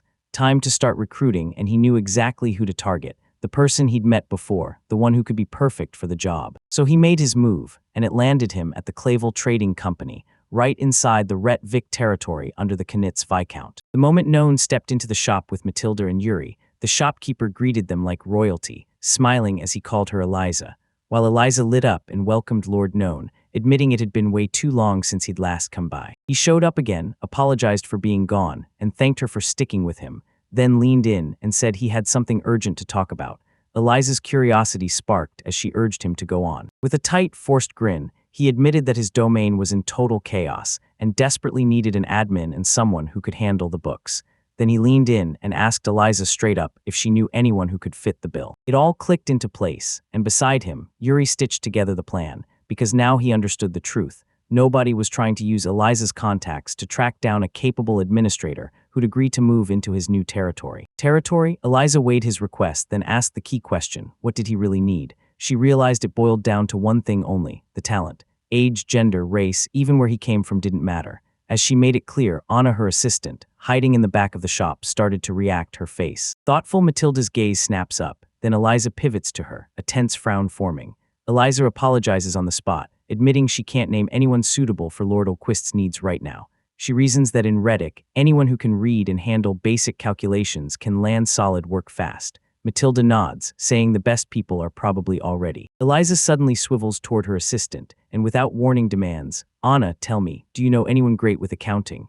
The shock slams into Anna, and she blurts out a stammer, eyes wide and cheeks burning with panic. Matilda spies the exchange from the side, and a single bead of sweat creeps down her temple as she feels the whole mood snap into something new. Nearby, nobody notices the scene as it plays out in front of them, quiet, unreadable, and impossible to read. He swivels toward Matilda with a small, knowing smile and says it looks like he's asked something seriously weird. Then he gestures that it's time for his turn. Just as he turns to go, Anna's fearless voice slices through the moment. "Ah, excuse me, Lord Noan," she shouts, charging right up to him. To stop him, she steps right in front of him, eyes locked, voice iron straight. "About your relocation," she demands. "Would you please allow me to?" Anna suddenly erupts and the whole room freezes. "What?" Eliza blurts, demanding to know what Anna's talking about. But Anna doesn't look back. She turns to her employer and presses the point, dead serious, insisting she truly wants to go to no one's territory. Eliza's stunned. She just tells her to be. "Be quiet." Eliza yanks her assistant aside and snaps into a voice full of stern worry, reminding Anna this isn't the fun fairy tale moments her late father used to spin, and it's nothing like those romantic minstrel songs while on the road. She drives the point home, demanding to know if Anna truly grasps what it means to live in Lord Olquist's world. Yet as the lecture drags on, no one says a word to Matilda as it keeps going. Eliza keeps pressing her case, insisting the Olquist territory is still growing, more rural backwater than the polished, established Viscountcy of Knitz, and she snaps that Anna has been swept up in that fresh wave of flattering to mind her. Rattling rumors swirl, yet Anna stands her ground against her employer's worries, eyes blazing with resolve. She admits she gets the trouble, but she won't back down. This is her once-in-a-lifetime shot. She spent her whole life in Retvik, born the merchant's daughter and pushed down that road since day one, and now she wants one thing: her own fate. With everything she's got, she begs Eliza, mother, to let her live the way she chooses. Just this. Eliza's heart-to-heart plea hits you right in the chest. She snaps her hands over her face and lets out a long, shaky breath like it just broke her. Anna lets out a defeated groan, and just like that, Eliza's eyes glisten as she wipes a tear away and admits it. If Anna's so set on going, she won't block her, because she's both mature and incredibly strong for her age. She finally gives in, well, almost. She'll let Anna go, but only if Anna first talks to Lord Noan and wins his approval, so she pushes Anna to wait, breathe, and actually listen to every word he says, until Anna, practically bursting with joy, turns back and thanks her. Profusely. Meanwhile, as they roll onward, Matilda fires off one sharp question: why he didn't consult Anna before taking her offer, because the guy looks way too satisfied with how it turned out. He finally admits the truth. He never planned to pull Anna into this, but the whole time, he's been itching to reach beyond the world he knows. He grins and says, "In moments like this, your own will decides everything." Then his face lights up, because Anna herself is choosing to take this. He takes that first step, then makes it clear, this is for Anna too. After she finally found the courage to apply for relocation, she deserves more than a roof. The other former refugees don't have a real home to run back to, but Anna does. So handing her shelter just won't cut it. He has to give her a bigger blessing, even if he admits it's only one piece of the whole story. He lays out his logic and ends with a confident grin, saying every step of this is what it takes, because only this can forge the bond of love between him and the Lord. And his people. A little later, a voice snaps, "What's wrong?" Nobody shrugs it off as nothing. They just admit the work ahead will now hit them far harder than before. Easier? Several days later, everything set. Anna, worn out but unshaken, strides up to no one's desk and hands him a finished pile. He's practically buried under stacks of documents, and she tells him she just completed her first review of the. Anna just stood there watching. Nobody even bothered to review the documents she'd prepared, until his cold skepticism crumbled into real shock, and he straight up declared her work perfect, admitting it was far better than anything he could have done on his own. And that quiet wave of pride hit her as she realized she'd proven she could do it, so her calm pride erupted into a bright, confident grin. Noan, eyes still on the papers, looked up and finally let out a breath of relief, saying he was thrilled she showed up and that he was counting on her from this moment on. Anna's resolve snapped into place. She clenched her fists and swore she'd give everything she had. Seated at the head of a long table, Lord Nalan Olquist, flanked by his most trusted retainers, formally slams the gavel to kick off the executive meeting. Yuri, the mining operations manager, is the first to step forward. She confirms the months of Lappy's lazuli extraction ran smoothly, then reveals that the mining crew has already filed a proposal to push into the territory and kick off full-scale development. Pence trails behind him, the public order manager, and he tells him the streets have been calm all month, no trouble from the citizens at all. Radley, who runs the patrols, backs it up, saying the area stayed peaceful too, mostly just stepping in to squash the little fights that popped up. Next, Edgar, the agriculture manager, steps up and lays out his plan for next year's farm schedule, swearing that their main goal is bigger potato harvests, while tossing in neat summaries of the other crops too. Next comes a report from Bart, the man who runs foreign affairs and intelligence. He tells everyone he's dug into Retwick and found proof that a subjugation force is being built to handle the Eastern Orc nobles, while Mai chimes in with startling news. Every household's potato recipes have been traded across the community, and experiments on brand new, unknown foods are still underway. Anna, the finance and admin manager, follows right behind them and hits them with her report, grinning like she already solved the problem. She lays out the data on every food type and the stockpiles, swearing they'll sail through winter just fine, then turns to None and demands a full review of the budget proposal for next year. He nods along as every report lands, wearing that satisfied smile, while nobody notices the fresh calls for new housing from Dimitri and the other beastfolk craftsmen, all because he's perfectly happy as long as that demand keeps rolling in. While the meeting drags on, Matilda, his vice commander, scrambles to jot everything down, and nobody stops to appreciate what these regular check-ins really do: spread the info before trouble hits. Then he steps up and asks the room, "Any last proposals before we wrap this?" Matilda shoots her hand up and locks eyes with Lord None, saying, "Since this neighborhood's growing so strong, it's time we give the land its proper official name." Her proposal lands and everyone weighs it out carefully. Bart points out that Olquist residence is a pain to say, and Mai immediately agrees. If they want smooth business with outsiders, they need a real village name. Even Edgar chimes in, pushing them to lock in an official one. Nobody at Olquist's table bought the proposal at first. His gaze dropped to his chin, and he admitted the map would eventually demand a proper domain name, but he couldn't let a title be picked on the spot. Matilda snapped him out of his thoughts as she practically leapt forward, thrilled out of her mind. She politely offered to help with some name candidates, and she even said she'd already clapped twice because she couldn't hold her excitement in. She then shot a bold sign into the air, urging everyone to honor Lord Nalan by renaming the whole territory Noina. You just sat there, completely stunned, unable to believe the suggestion. Frozen in shock, Matilda burst into a passionate argument, claiming Lord Olquist was the foundation of their new home, and that his name should be carved into the domain's future as it grows.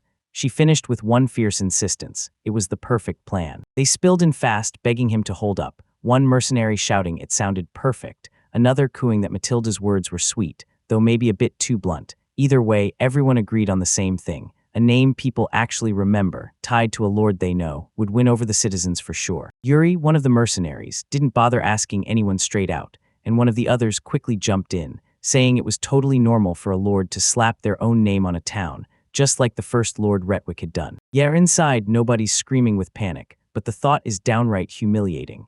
It'd make him look so self-important that he'd name a place after himself and leave a legacy he never asked for, like he's out there trying to win the crowd or build some monument to his own ego. As he squirmed in embarrassment, his senior subordinates, trying hard not to laugh, clearly loved every second of getting to tease their young lord. A few days later in Retwick, the Knitz territory's capital, Lord Arnold Knitz was locked in his mansion, pacing like a storm about to break, and he snapped to an aide, demanding the update on the exiled alchemist's whereabouts. He sits face-to-face with a subordinate, jaw set, and grills her about her visit. Then, as he says he has something to tell her, doubt sparks in his head about why she showed up so suddenly, because it's clearly not just a casual report. Guard, she flushes bright red with embarrassment and blurts out why she's here, to say their very first territory now has an official name. With shaking hands and zero enthusiasm, she holds up a sign reads had her read, stammering the new title like it's burning her tongue. Lordship Noina. Yeah, I get it. He stays cool and asks if that's the real reason she's here, and she nods, eyes slipping away as she admits she's embarrassed about the whole mess. The affair cuts away, snapping into a flashback where a bald mercenary sends chills down the room, pressing his hands to his distraught lord's head, murmuring apologies like he's begging for forgiveness. The territory's people pour their shared feelings into the past, still believing Lord Nolan handed them a brand new way to live and reignited hope when they hit rock bottom. And in pure gratitude, they all agree the land will carry his name. His name, now we're back in the present, and the subordinate blurts out that the retainers demanded it.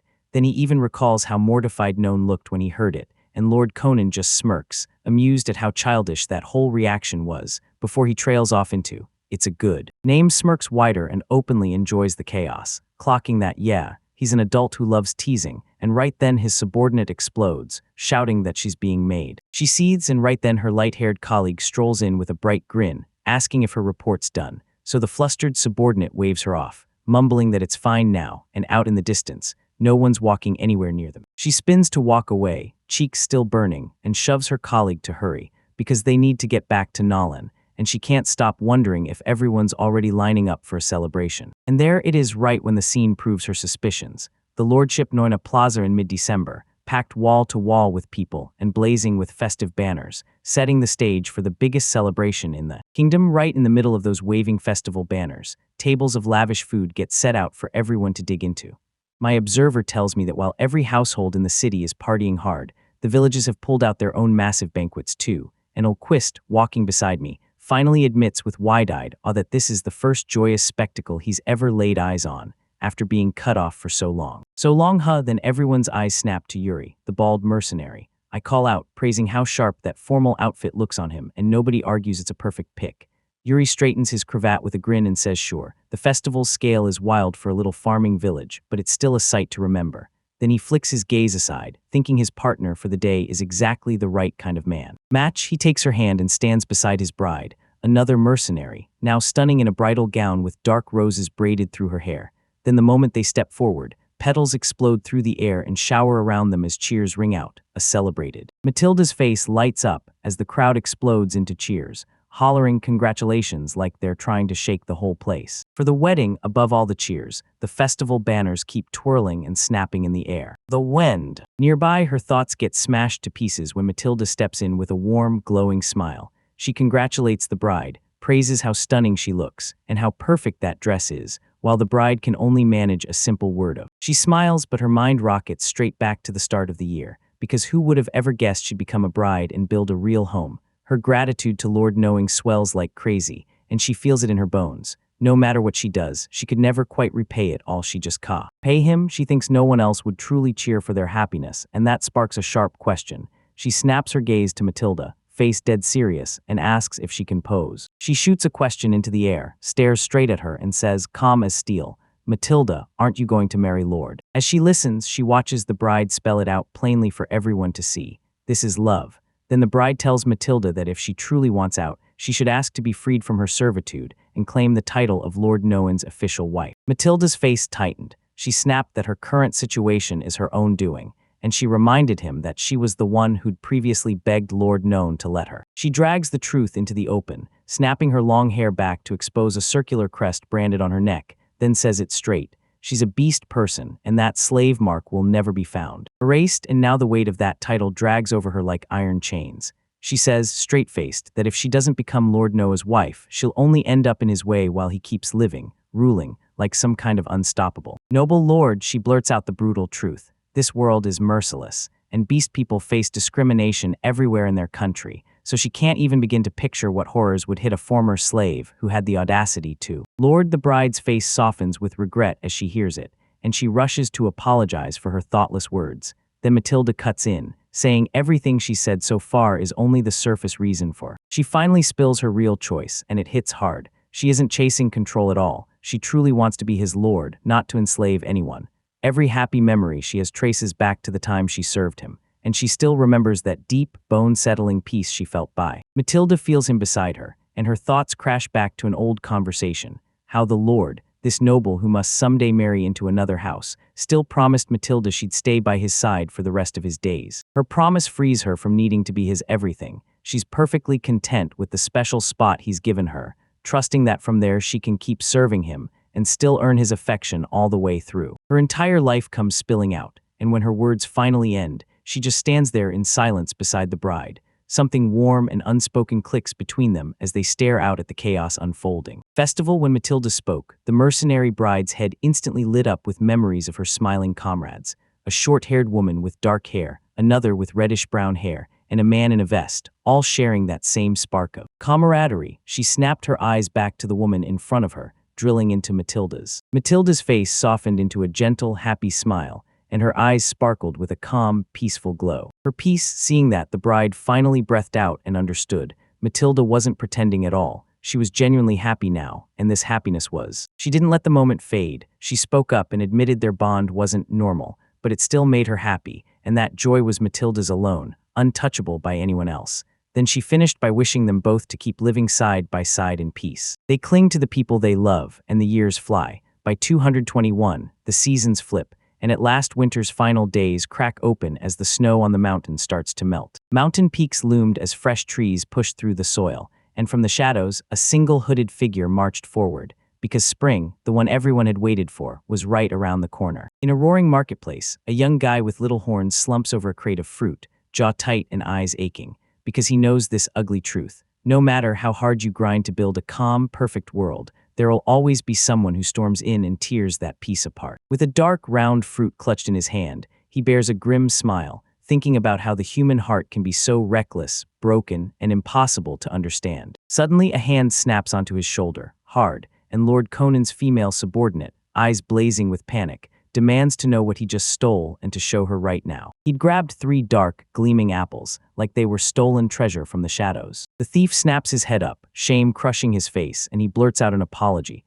admitting the temptation hijacked him and that he knows exactly what he did was wrong, while the officer glares and makes it crystal clear that no matter the reason, theft is still a crime. He pours out his desperation. Turns out he's a man named Vindel, fresh off the move to this new territory just 2 weeks ago, starving to the point of collapse, and in one brutal moment, survival greed ripped control of his life. Vendel hands the apples back to her, and after a beat, the officer whips around to a stunned, rabbit-eared shop assistant and declares she'll pay for everything herself. Then the shop assistant leans in and tells Vindel, "Out here, work comes with a system, nobody starves." Shiri steps in right after and insists, "You don't need to steal to make it." As the officials stride away, Lord Konitz, long hair flowing, glances back at the kneeling man and warns him, "Next time be smarter and be careful." He strides up to his superior, clearly rattled, and fires off his report for the day's meeting, starting with the case involving the thief Vendal, while his colleague leans in, all bright eyes and full attention. The aide keeps talking, laying out Vendal's chaos, how he's been wrecking lives every single day, using the wells out of turn,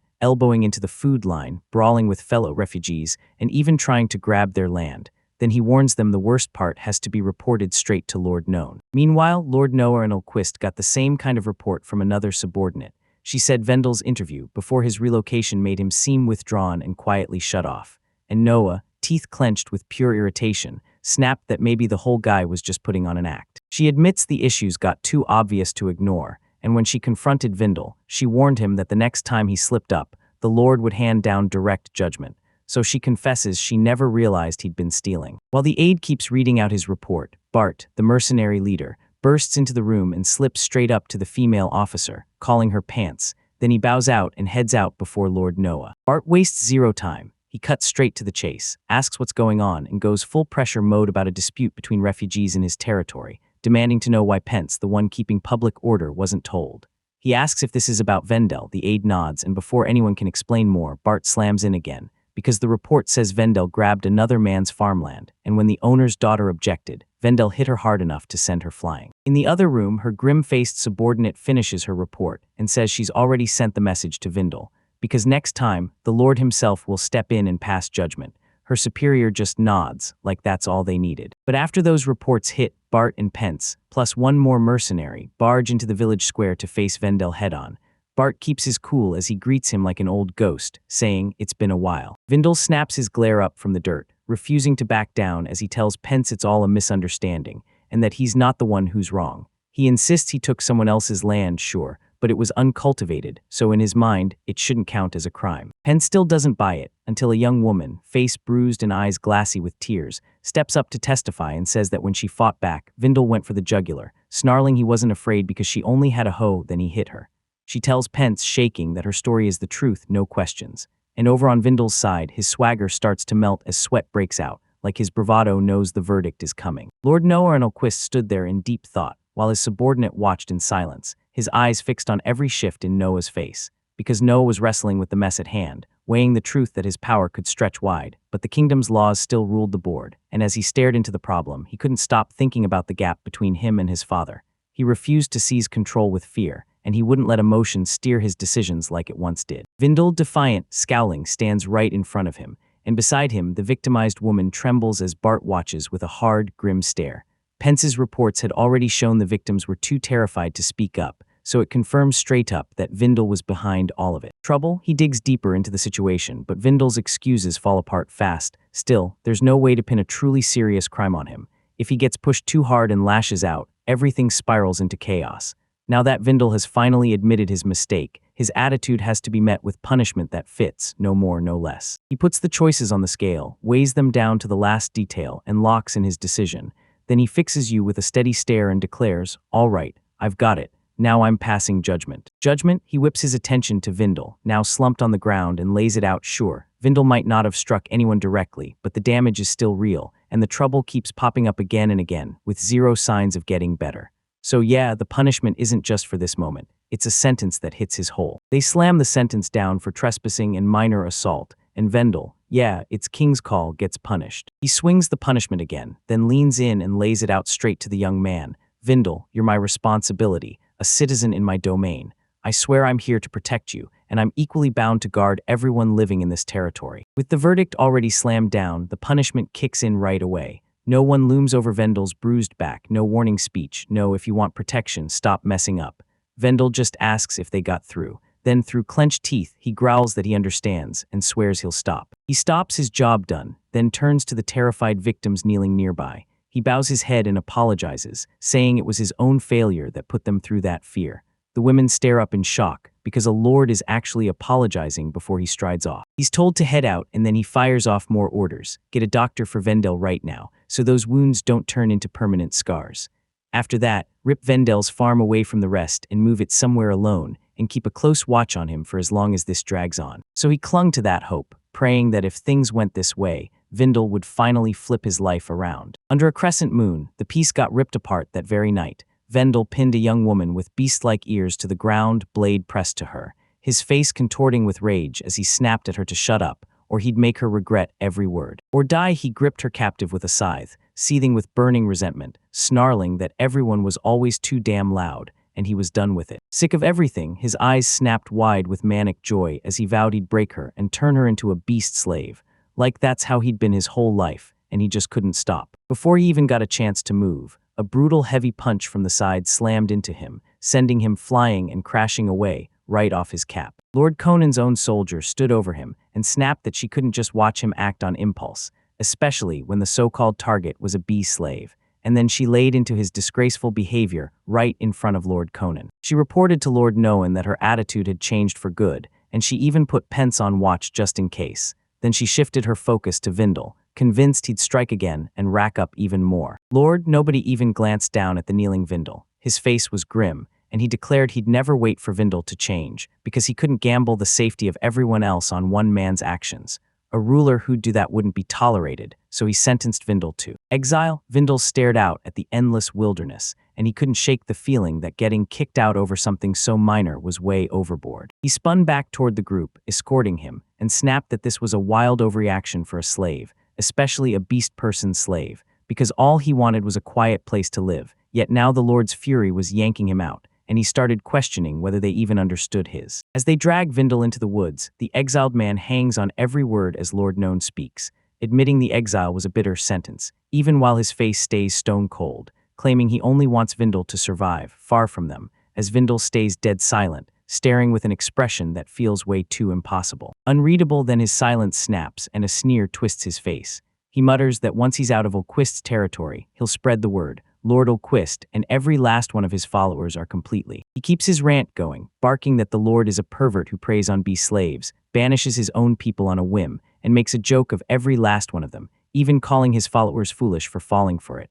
while the female soldier, hidden in the scouting shadows, listens in silence as her face turns hard with icy resolve. Fury rips through her, her gloved hand tightens into a hard fist, and with that, a decision slams into place. In a blur of pure momentum, she rockets forward and slams her fist into Vendel's head, devastating impact snapping his skull as the whole scene erupts in an explosive burst of blood drips from her clenched fists as she stares at what she did, because she knows exiling him was the right move. He was one of her lord's subjects, and she really did want him to live a happy life. But she argues that anyone exiled from this land loses the right to be counted as its people, and she insists that her duty is simple: shield every soul under her lord's banner from every threat, including the one that's coming from slander. Then her face erupts in blood, her eyes blazing with a terrifying, unblinking stare as she spits out one last cold goodbye. To Vindel, the forest's silence shatters as violence erupts all around. Retching, the soldier crumples to her knees and vomits onto the ground as the weight of what she's done finally hits. Matilda rushes up beside her, lays a comforting hand on her back, and apologizes, because this was the first time the soldier had ever taken a human life. A human life, elsewhere no one notices. Ulquist gets stuck in his head, replaying old moments, wondering why Vendel never once returned his feelings, and blurting out what he must have done wrong. He figures his trouble understanding Vendel comes from his sheltered, cut-off childhood, an existence that never mixed with the world. But Matilda's voice slices through his brooding, telling him not to worry at all, brushing it off like it's nothing, because even fools show up everywhere. As Noan stares into his future, the loyal soldier stays on her knees, hand shaking as she clenches into a fist, pinned under the crushing weight of what she's choosing, while Noan steels himself for the same brutal truth. As a lord, he'll have to kill to protect his land and its people, and he admits with a cold certainty that he's going to get used to it soon. Swamped at her desk, Conan's subordinate tears into a report about the territory spiraling out of control, new facilities, but no staff, fields left to rot because there aren't enough hands, and she clenches her teeth as the truth hits hard. They have to boost their population and fast. Her aide closes in, eyebrow raised at her weird lack of spirit, and he tells her, ever since Ventura, Lord Nolan hasn't been tearing things apart like he used to. She snaps it off, insisting it's not that straightforward. She drops onto her desk in a storm of peak complaining, fuming that if the world is packed with good people, then why the hell is no one stepping up? So she demands, through her anger and her aide-sized size of courage, that Lord finally handle the crisis himself and stop leaving her to deal with it. She lifts her head just a little and admits it. Fine, it's true. They can't keep dragging Ventura into their business forever. Her mind kept spinning as disaster piled on, too few hands to run the territory or build the land, and she was buried under financial chaos and non-stop administrative work, all while the influx of immigrants kept growing, and she desperately needed more bodies. Then the answer hits like a hammer, hard and final. She sits up straight, jaw set in pure resolve. There's only one way they'll get them. They need a workforce, and that means slaves. In Lord Velk, this kind of thought isn't even shocking. Slaves are everywhere, woven into daily life, and they make up a full 20% of the kingdom, with beast people and humans showing up in almost equal numbers. While all that's going on, Nolan Ulquist walks through the city with Matilda, laying out a matching plan. He says they're headed for a slave trading company because he wants educated slaves to help with his and Anna's work, plus steady manual laborers for the Miles Association. Matilda hears it and grins, relieved that good people will be coming along. Nolan just nods, no questions asked. Right there, his whole plan, stands this tiny girl, eyes dead with exhaustion and burning with hate.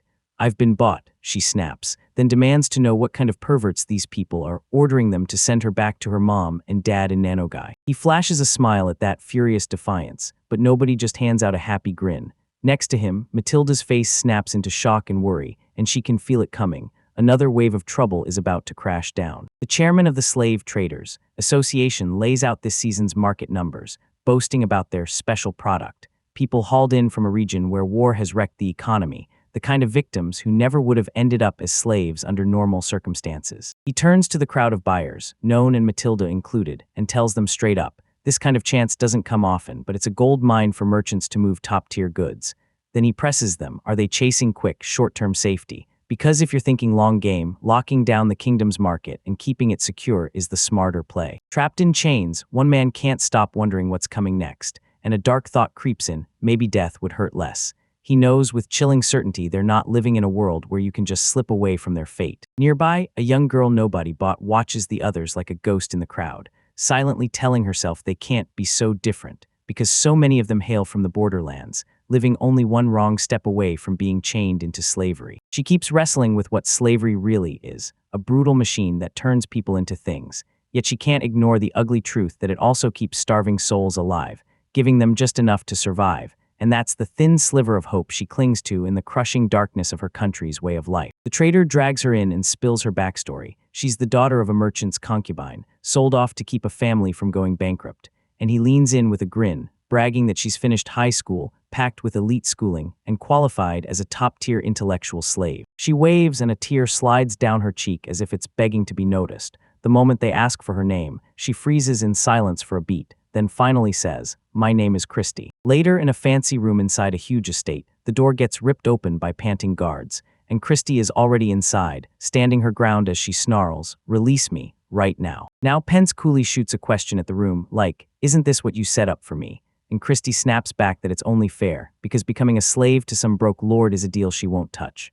Around them, nobody even bothers to ask Matilda if she should teach the girl where she belongs, but Matilda just shakes her head calmly and says she'll handle it for now. Now her defiance didn't slow down for a second. Red with rage, she snapped that only some twisted kind of mind could have landed in a place this remote, and demanded to know what kind of admin work he expected her to do. He calmly told him he wanted her as an administrative aide, admitting it would be a brutal job in this backwoods land, and Matilda cut in with a sweet smile, telling him she'd do any kind of service, so he didn't have to burden Christy with it, leaving Christy rattled and blushing hard. Her embarrassment snapped into fury. "Don't you dare compare me to a servant," she screamed, smashing books and papers aside as she shoved Matilda out and demanded she leave her alone so she could cool down. She slammed the brakes on her pride, spitting with indignation at the offer. "Administrative work. Are you seriously trying to make a fool out of me?" Her furious shouts crashed through the residence, and she screamed that she didn't need to be dragged into something like this air. Even after that explosive outburst, Christy still couldn't settle down. She bit out another sharp tirade, furious that she was forced to take orders from him,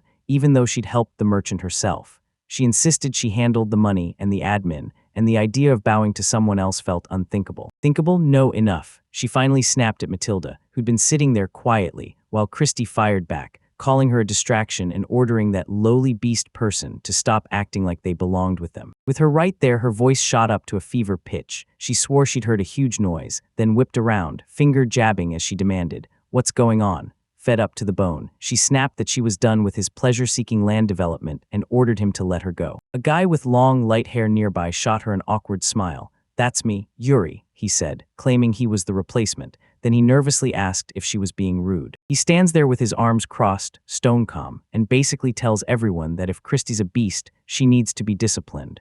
While Matilda beside him doesn't even bother asking, she just suggests they get rid of the girl outright, and suddenly nobody's quiet as they all weigh his idea. He turns his back on them and makes the call, and even when his companions grill him, Christy being the worst choice in their eyes, none of them can admit, inside, that she's somehow any different. Vendel, while he's out there, Christy sits alone, hugging a teddy bear like it's the last thing anchoring her to life, because the nightmare she's trapped in is crushing. A noblewoman sold by her own parents, a truth she can barely bear to even accept. She pauses and thinks, if my past self saw me now, would she even recognize this? Then it hits her. She isn't evolving at all. She's just clinging to the version of herself she refuses to let go of. No one tells Matilda why. Back in that other room, it's just silence.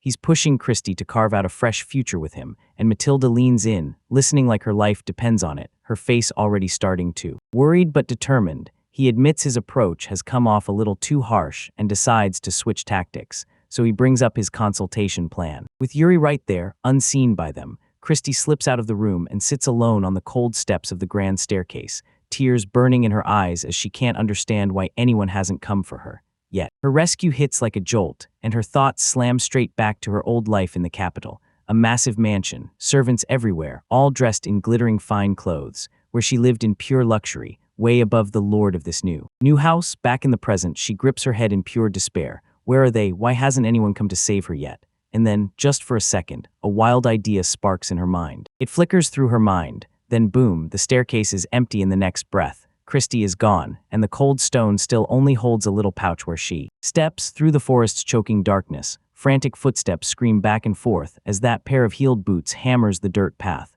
blasting dust into the air with every. Each of them drove their legs harder, faces drenched in sweat and streaked with tears, while she clenched her expression into a grim mask and forced herself onward. All night long she pushed on, then, at last, she skidded to a stop and clutched the tiny pouch she'd stolen, savoring that sweet rush of victory. She's convinced it's over. Those silver coins have to be enough to reach the border and finally escape, and finally. Freedom? Her mind snaps to the slave seal biting her neck, the king's seal of Lord Belk, and she's sure that once she slips across the border, slavery will vanish. Then, with that stolen freedom, she pictures her real form coming back to her. Her whole life, that tiny spark of hope shatters instantly when a massive, wolf-like beast crawls out of the shadows behind her, like something that's been waiting for this moment. It's covered in markings and looks like it's formatted with what appears blood. She spins around in a flash, eyes bulging with pure terror at the monstrous thing in front of her. Right in front of her, her thoughts crash into sheer disbelief. She just wanted to run, so why won't this stop? Unlucky, this beast rockets forward, jaws snapping shut around her, and as the attack kicks off, her mind spirals to her parents. Where are they? Why haven't they come yet? And why has she been waiting for so long? Then one terrifying thought crashes in. Is it because she's a slave crumpled on the forest floor, bleeding and broken? Then a sharp, gut-punching clarity snaps through her pain. No, that isn't right. The ones who turned her into a slave were. Then it hits Christy, younger and sobbing on the floor, while Lord Arnold Konitz looms over her, and his thoughts run ice cold. If he offers her up, he'll finally be able to. Then she saw them again, and her mind snapped back to the cold words that sealed her fate, that she was nothing but a tool, just a stepping stone. At least she'd been trained right. If she sold, she'd fetch a price. The memory slipped away as the brutal truth of her situation slammed back in. She was lying there, wounded and bleeding out, and the more she screamed, the more she realized nobody was coming to save her. Then a single, desperate plea tore out of her mouth. God, through the haze of pain, a voice sliced through the darkness, and it noticed coolly, because after she ran, she'd ended up in quite a total nightmare. Then she looked up and saw a dark-haired young man, flanked by his companions, standing over her under the full moon, and he calmly offered her one deal: become his property, his slave, and he'd save her. Then he hit her with a simple question that felt absolutely earth-shattering. Her eyes were bloodied, drowning in despair. Then he looked at her, and his face wasn't filled with pity or cruelty, just calm. That knowing smile lit up her face, and in that instant, her choice was locked in. She swore her loyalty to Lord Noan, begging him with all she had. Christy finally jolted awake in a real bed, her wounds cleaned, sealed, and bandaged, then stared out from that grand estate's window, replaying how she'd grown up as a concubine's child, trapped for 15 long years with no freedom and no place to call home. Right then, she finally felt like she had a place to call her own, until Matilda slid in and sat beside her bedside.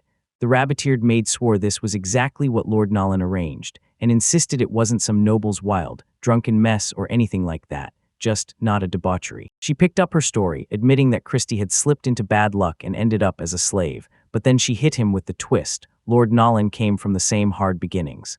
Matilda leaned in and said there was one deciding thing Christy had, something Nolan didn't, and that she'd have to accept it. As Matilda spoke, everything snapped into place. Suddenly he saw himself, standing firm and unshaken, and realized he'd always accepted reality and kept his eyes on tomorrow, because if he wanted a better life, he'd keep shoving forward no matter what. And in this land, her new master fought harder than anyone to make it happen. Christy chased the idea of happiness. He'd handed her a brand new life, and now, all alone in the room he'd made for her, she stared at what it really meant. Out loud, she asked herself if she could start over and become like Master No One.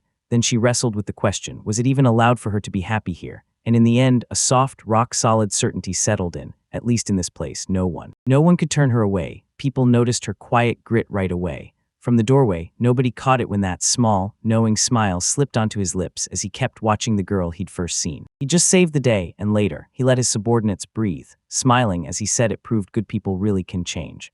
One of his officers reported that the rescue operation for Christy, after she bolted into their territory, had worked. Meanwhile, Matilda tended to the battered Christy as she lay resting in bed, and the beast woman admitted the cobalt attack caught them off guard, but it was still worth giving a driven person a shot, even if Christy's still got a long road ahead. She fully recovered, and even with the girl in that terrifying spot, nobody's resolve cracked. His face hardened into a razor-sharp, determined grin, and his mind was already hunting the next fate. He edged through the last piece of his plan, then slid up to the recovering girl's bedside, his grin turning softer as he swore, with full sincerity, that Christy and him would pull off a happy revenge together. While the mercenary boss Bard plays the public stand-in for Lord Noan, his right hand, Mai handles the real grind. She hauls goods into Connacht's territory, slips messages between Noan and others in secret, tracks down whatever supplies the operation needs, and gathers intel to report back. usually weaving through the chaos of crowded local markets. Her mission drags her to the Revik silverware workshop, and the attendant greets her like an old friend, welcoming Bartsama, and telling her a brand new tool just got ordered. He ushers her into the reception area and calls for the master craftsman. Inside, the master craftsman shoots Mai an apology for the delay, and she brushes it off like it's nothing. He insists he has to do it himself because Lord Known himself made the request. Still, even as he works, unease gnaws at him, because it feels off, way too kind, coming from a former enemy. His thoughts get ripped apart when a young mercenary woman with a ribbon in her hair storms into the room. She yanks the craftsman and demands, breathless and frantic, where the master is, and he, stunned, scrambles back and yells at her to shut up. The master she's hunting isn't some mystery man at all. It's no one else than Olquist, dressed in plain work clothes with goggles on his face, and he practically bursts with excitement as he rips open a huge blueprint, insisting he's tweaked the design again and orders her to review it. His hype-fueled entrance shatters in an instant. He trips, slams to the ground, and the tray of drinks explodes across the floor, while the master craftsman just looms over him, staring at the wreck with drained, resigned eyes. The other mercenary, seething that everything got derailed, bends over the fallen Known and rips into him, calling him a fool. He hauls himself up and snaps back that he's in the middle of a serious talk with an important client, then jabs his hand toward me and demands how his colleagues. Interruption could be so damn rude. Then he snaps his focus back to Mai, and just like that, his whole vibe changes. He blurts out an apology for the interruption, then tells her, cool as ever, not to worry about the noise. His composure lasts one heartbeat. Then he whips right back to the master craftsman and shoves the blueprint into his hands, pointing at the exact section he's already fixed and swearing the next try will finally work, while his mercenary minder scrambles to drag him away but can't stop him. Right away, the master craftsman lunges at him, roaring with pure frustration, then demands to know why he storms into a business meeting and orders him out. Nobody even bothers to fix his goggles, and he thinks, what's with this serious face? I've got nothing left to lose. Watching it all spill out, my kid, the craftsperson snaps, calls him a fool, and orders him to listen, then pauses, staring into her own thoughts, wondering what everyone else didn't even dare to think about before. With the craftsman storming off and grumbling about the humiliation, Mai turns to Known and blurts out an apology, saying he must be her strong older brother. Known just stares into space, still thinking about how his arm still hasn't fully healed. And as his apprentice keeps buzzing around him, pestering him with questions about making new things, Known realizes she's been pushing him to step past his usual work of fixing and repairing. She snaps her focus back to the task at hand and asks what was really in that design document he wanted her to see, because he'd told her it was a brand new weapon, one that would totally rewrite how wars are fought, and the weight of those words hits her like a thunderclap. Her voice ricochets off the cluttered workshop as she grills him on every wild claim, pushing him to stop joking around and take it seriously, because she's been on the battlefield herself, and she has a stake in what's true. With a snap, he lunges forward and thrusts the rolled-up blueprints into view like a showman, buzzing with manic excitement. So, you want to see the designs. I just stare, unimpressed, and tell him to quit getting carried away. The talk turns sharp. Known drops to his knees and points at a tiny detail in the plans, begging the craftsman to listen to his explanation, not just skim the paper. But the master scoffs, arms crossed, and says it's 20 years too early for someone like Known to invent anything new, because in a smith's world you don't even get to touch the forge until you've earned the years. He shoots back right away that this whole way of thinking is outdated, then hits hard with the idea that development talent has nothing to do with age. Give him a clock and a budget, and he'll build something that can shake the world. A tiny smile tugs at Mai's lips as she listens, because deep down she knows, sure, he might be a fool, but his convenient way of thinking is exactly what she needs. Even while she's secretly amused inside, she clocks the real problem fast. This plan won't survive the master craftsman's rigid, immovable mindset. She pushes past the doubt and spreads the blueprints wide for a closer look. Then the truth hits her hard, and she realizes she has to rush these details straight to Lord Known, because the Vis territory will gain a huge advantage from what's hiding in this design. A week later, she finally showed up at the craftsman's workshop. Inside the shop, I slid into my seat across from the master craftsman, while the young man she came to see hovered near the entrance. She started with a quick apology for the surprise drop-in, but the master craftsman just waved her off and said she was always welcome. Then I cut straight to it, asking whether he'd come for anything besides farm equipment. With a confident grin, she said Bard had tipped her off about a wicked blacksmith, and she just had to meet him. The craftsman's face twisted in disbelief, and he blurted, outraged, "Why would you want to see that idiot?" Idiot, she figured maybe he was just a dreamer, but meeting him still felt like it was worth it. She blurted it out as she went, saying she'd heard it before. He was a dreamer, but something about him didn't feel ordinary. The master craftsman went flustered, snapped that he'd fetch him right away, and knew he couldn't turn down the request. Moments later, he came back with no one behind him, and the moment he saw the chaos, he demanded a proper greeting. Then, looking absolutely fed up, the young man introduced himself as Damien, a black. Right after the intro, Mai stepped up and politely told the master craftsman to back off, but he balked, claimed it was impossible, until her calm insistence wore him down, and he finally relented, grumbling that it'd be hard for Damien to speak freely around him anyway. Once they were alone, he didn't waste time. He shot straight up and demanded to know what she wanted, flat out saying he had no business with nobles. I kept it blunt and hit her with the truth. She already knew he'd built a weapon, something new that would flip war on its head. She lit up and admitted she was interested, then offered to bring him into her territory to develop it, but only if he gave her the full details. His composure snapped, his face flushing with pure shock as he realized he'd been cornered. Then Mai leaned in with a dazzling smile and demanded, "Tell me everything." He blurts out in pure excitement and instantly agrees to her request, and I can't help but grin, asking if he's some kind of god. She laughs and says she's thrilled by his energy, but she just wants him to spill the details of his project. He kicks things off by tracing the history of warfare, how archers were always dubbed the flowers of the battlefield, with their numbers tipping the scales of whole conflicts. But here's the catch. The bow demands specialized training, and even with magic in the world, it won't reliably let you launch widespread, concentrated assaults, so there's a dangerous weak spot for anyone. He breaks down the archer's hidden flaws. Keeping that kind of unit alive is brutal, because pulling a bow takes serious strength and perfect skill, and the shots can't be fired fast or non-stop.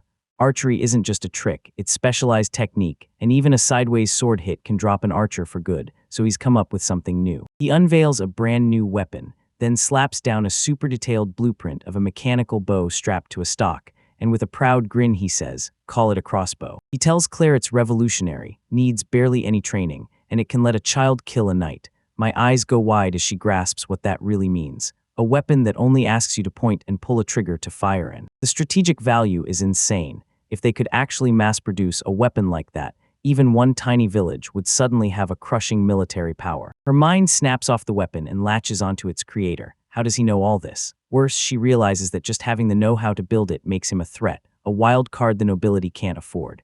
And while she's spiraling, nobody comes clean with the truth. He didn't even properly read the design documents. He's only pulled together one crude prototype, and he couldn't improvise his way out of it. Proof, she stares him down, daring to know what he thinks she'll do with this bombshell, and just like that, he turns away with a tense look and asks if she's finally going to. After poring over the blueprints and listening to his explanation, a faint smile sparks at her lips, because she can suddenly see the design's huge potential, and she's sure that with the right push, this crossbow can be built into something practical that's ready for mass production. He's left totally speechless after her brutal assessment, and then she steps forward with a formal offer. She'll welcome him into her world, hand over the workshop and every tool he'll need, and even hire him as her blacksmith on one condition. Everything he makes must go only into the weapons too. He listened while I laid out the deal she was offering, how he'd become the first blacksmith in her territory, fixing weapons and keeping her soldiers' gear running day to day, until she hit him with one extra condition. He had to set aside a chunk of time every single day to invent new weapons, and once it all made sense, she leaned in and asked if he'd accept such an offer. No one shouted, no one threw their arms up, just silent panic turning into frantic joy, and while he kept celebrating like he couldn't hold it in, Mai watched and finally asked, Are you listening?" She paused, thinking, and said sure, he loved to show off, but he didn't feel like a bad guy. In a quick, stylized aside, she and another mercenary traded a glance and agreed this strange situation still felt perfectly fine until Yuri suddenly lunged in and grabbed Noen by his suspenders. Yuri's face was pure annoyance as he snapped, asking if Noen really meant to take his little sister in his way. Pence watched, frozen, while Noen just smirked in the background. The scene snaps to a new beat. Nobody gets dragged before the master craftsman, and the weary man lets out a heavy sigh, sizing him up as he asks, Right there, his tiredness melted into a confident grin. The master said he doesn't usually train apprentices, but he'd make an exception for Damien. Then he snapped up a firm thumbs up and promised he'd take good care of him. On a break from work, the craftsman slumps like the world just crushed him, muttering that he wants a wife, and the mercenary Pence catches every word, right as his patience hits the edge. Seeing Mai hand Yuri a lunchbox, like it's the most normal thing in the world, still doesn't lift his mood. She murmurs that it's his bento for the day, he thanks her, and the master just stands there watching, feeling even more alone than before. Sure, they've got a place to settle, and he's got land now, but the only thing left is finding a wife. He swings around to the burly mercenary Radley and whispers that their troubles are tied together, because they're the same problem. Right before Radley can even open his mouth, the fur-collared mercenary sweeps in with a flashy, sparkling proclamation. He's supposedly found his marriage partner. Radley freezes on the spot, eyes wide, cheeks burning red. The mercenary flashes 2 fingers in triumph, grinning at the master, who's still trying to process what just happened. The master's jaw hits the floor in pure shock. Then he erupts in a furious shout, demanding when it happened and who the partner could possibly be. With a tear of joy wiping across his cheek, the mercenary grins and says he's always getting invited to dinner at his subordinates' place, Rick and Dan's house, and that's exactly where Dan's sister Gina made her move. He calls her a sweet, kind girl, with cooking so good he can't believe she'd ever want to step into his own messy home, so when she offered, he simply couldn't refuse, and he accepted. Then he whips his focus back to the master, jabbing an accusatory finger and chewing him out. No matter how tough he pretends to be, he's just a womanizing pervert who looks down on everyone. The master drops his head, trapped with nothing to say, while the mercenary thinks, yeah, I bet he'll be married before I even am. The mercenary keeps going, still stuck on the fact that even Bart and Yuri have been whining lately about wanting to get married, and when she hears it, she glances away, cheeks burning, the ribbon in her hair suddenly feeling way too loud. The conversation flips fast when Yuri Hao's supposed to find a good marriage partner, so she tells him, during your time as a royal guard, you must have had no trouble with women. Yuri drops his gaze and admits he's getting along with a woman from Ritvika, and yeah, that makes things way more complicated. She shuts down the insinuation hard, insisting they're not strangers, and there's absolutely nothing romantic going on between them. Yuri rips into them, saying women only clock his looks and the life he's got, not the real person underneath, then smugly points out that they're mainly impressed that he's a handsome young man serving the noble house. Her face turns stone still with fierce determination as she insists he needs to meet a woman who will adore him for exactly who he is. Then she dares fate itself, hoping they'll tumble into a love that was meant to be and end up together. Her outburst throws the other mercenaries into total confusion.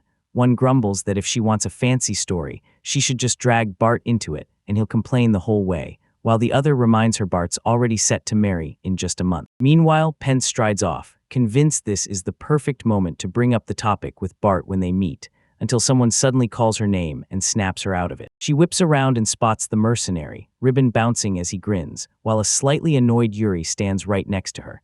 Then the woman fires off, asking Pence whether she's heard the rumor about Bart, since he's acting weirdly cheerful. Mood, Yuri suddenly snaps into dramatic mode and tells his stunned comrades, I finally found my fated partner. Then he reveals he's been working in Ritvik for the last month, meeting her there, admits it's a long story, but swears it's the real deal. Yeah, his companion won't let it go, grilling him for what kind of woman he's into, so Yuri runs a hand over his chin like he's thinking hard, and suggests a nun right in front of the woman, who just can't take it anymore. The story cuts to a crowded town street, where a woman in a fancy fur-collared coat glides through the noise all by herself, rolling her thoughts over like daggers. Sweet words always sound harmless, but she's never been fooled, and this town has always welcomed her with open doors, so why does she feel a chill over the rumor she just heard? He pushes through, then hooks back up with the mercenaries, because Yuri's not done talking yet. He says that if he could find a partner he could be totally himself with for years, he'd want to meet them, especially someone with big dreams. And with his stomach growling, he points them toward food. He leans in as a server slides the recommended dish in front of him, steaming, hot, and ready to hit. He stares at the food like it might bite back, uncertainty flickering across his face.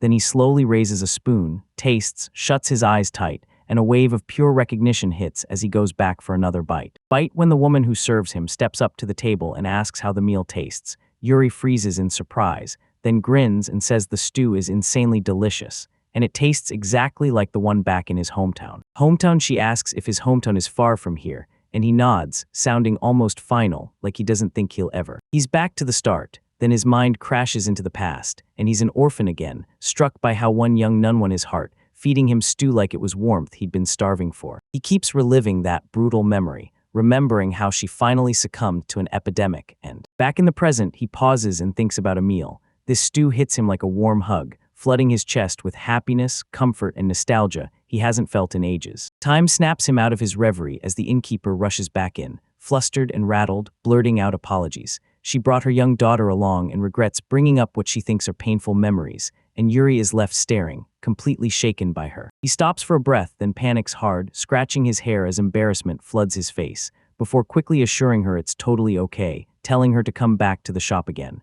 Then he drops his real request. If he can, he wants the kids to get a stew with a similar taste, even if it's not exactly identical. The innkeeper's face brightens instantly, her smile warm and real. She tells him she'd be thrilled if it meant she could make them a happy. Inside the inn, Yuri leans in and tries to snag someone's attention, asking for a quick word, while Pence jolts with a terrifying realization.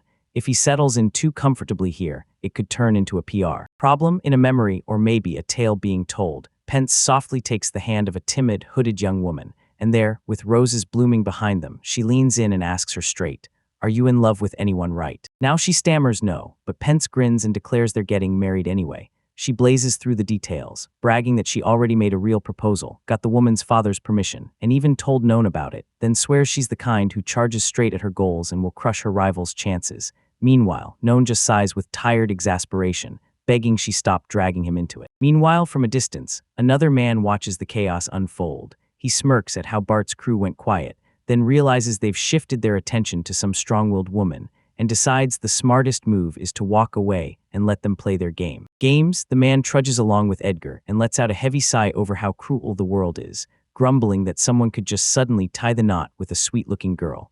Edgar whips around and asks if he doesn't agree, and the friend can only drag out a tired. Edgar lets out a tired sigh, and the two of them keep moving down the road, Edgar wearing that calm, knowing look. His smirk stretches wider, turning into a strained, almost pained grin, one look that instantly rattles anyone who sees it. Companion, then bam, the dark-haired man yanks Edgar by his vest, eyes bulging with disbelief. Edgar blurts, "Hey, you can't possibly mean it." But his stammer collapses as his face twists into straight-up smugness, and he finally lets them in on what it's all about, revealing it's a lie. His whole world tilts as the shock hits and his thoughts sprint in every direction. If that's not true, then who's the real person of interest? He freezes, then slaps himself with the answer. No, wait. He whispers, "I have a." It clicks hard, and the moment he sees Edgar grinning while chatting with Anna outside the general store, everything snaps into place. So it's Anna, he thinks, finally locking onto the truth behind his friend. Friends pulled a prank and he just watched quietly until it clicked. It was obvious they both knew exactly what the other was doing. Edgar blurted out to Anna that he was flustered and embarrassed she'd been staring at him so hard. His friend only managed a soft apology, finally realizing he'd totally misread the whole moment. Right then, Edgar's eyes snapped to Radley, down on the ground, wrecked with despair. So when Edgar asked what happened, the weird part was this. That huge man was still glowing with a happiness so intense it felt unreal. To Byrne, kneeling beside him, Edgar leaned in as Radley's voice broke, swearing he truly thought Edgar was finally getting married. Someone else. Turns out the confusion finally snapped into place. Radley and Bard had already found a marriage partner for Edgar, but when they saw the sheer rush of joy on his face as he looked at Anna, they finally got it. It was all meant to be, after all. As the crew regrouped, he'd grin and cheerfully tell a blushing Anna she'd only been pretending to be Edgar's fiancée, and right beside them, Pence beamed too thrilled that the whole scheme had actually worked. So well, later, inside a grand administrative building, the whole mood snapped into place. In a quiet office, Lord Conan's 8 watched Pence slumped at her desk. He said she looked way down, but she shot back fast, insisting she was totally fine, just feeling left out because she'd learned her partner had already gotten. Her face snapped into steel as she swore that if this went on, she'd never find the right man on her own. So with a sudden burst of conviction, she declared she'd personally hunt down a marriage partner for him. Lord's aide, the words landed like lightning. He went totally speechless, cheeks burning with pure embarrassment, then blurted that he couldn't possibly accept an offer like that because it would be. He kept talking, saying a lord arranging his people's marriages wasn't strange, but letting someone younger do it, like Lord Noan, made the whole thing feel painfully pathetic. Pence just shot back, "Are you sure?" And that question yanked the words out of his mouth, forcing him to stop and really weigh her unexpected move. A new maid with long dark hair steps in and introduces herself to Noan, saying she's finally done cleaning, then flashes a warm smile. Noan thanks her, calls her Rosetta, tells her to take a rest, and she gladly agrees. Cheerfully, he returned to the administrative office and grilled Pence about the new girl. Pence explained that with their workload exploding, Matilda couldn't keep up alone, so they hired 3 new maids, Rosetta being one of them. Then she swivels toward him with a sly grin and teases, "So, you interested in Rosetta?" The aide panics, stammers for her to stop, and grumbles that the way she's stacking her questions makes him sound. And for once, everything feels decent. Later, out beyond the Grand Manor, nobody even tells Matilda how peaceful it is. He just stands there thinking, "Man, I wish this calm could last forever," while Matilda goes. Far from that calm little estate, a whole other nightmare unfolds. in a village near the border between the Lancel Kingdom and the Lordeveld Kingdom, just south of the Bezelgrave Forest. A storm of trouble is brewing. Ruthless marauders slam into the village streets, and their leader roars that nobody's getting out alive. Not the women, not the children, not even the elderly. Everyone should be. Like dogs, as the chaos explodes, a terrified woman begs the attackers to back off, trying to shield her kids, but one bandit swings an axe and snaps at her to shut up, or else. He's going to kill her right here. The bandit leader, scar slashed over one eye, drops to his knees beside the dead villager, staring in disbelief as he mutters why they had to do it at all, blaming it on one brutal thing. The village was just a little too prosperous, which meant her. He sets his sights on the right target, his face turning stone cold with resolve, and he snaps that for mercenaries and bandits like them, there's only one move left, to pillage this country, no formal army needed. A grand cause, his voice slices through the empty streets as he barks orders. They'll rest for the day, then tomorrow they'll grab provisions,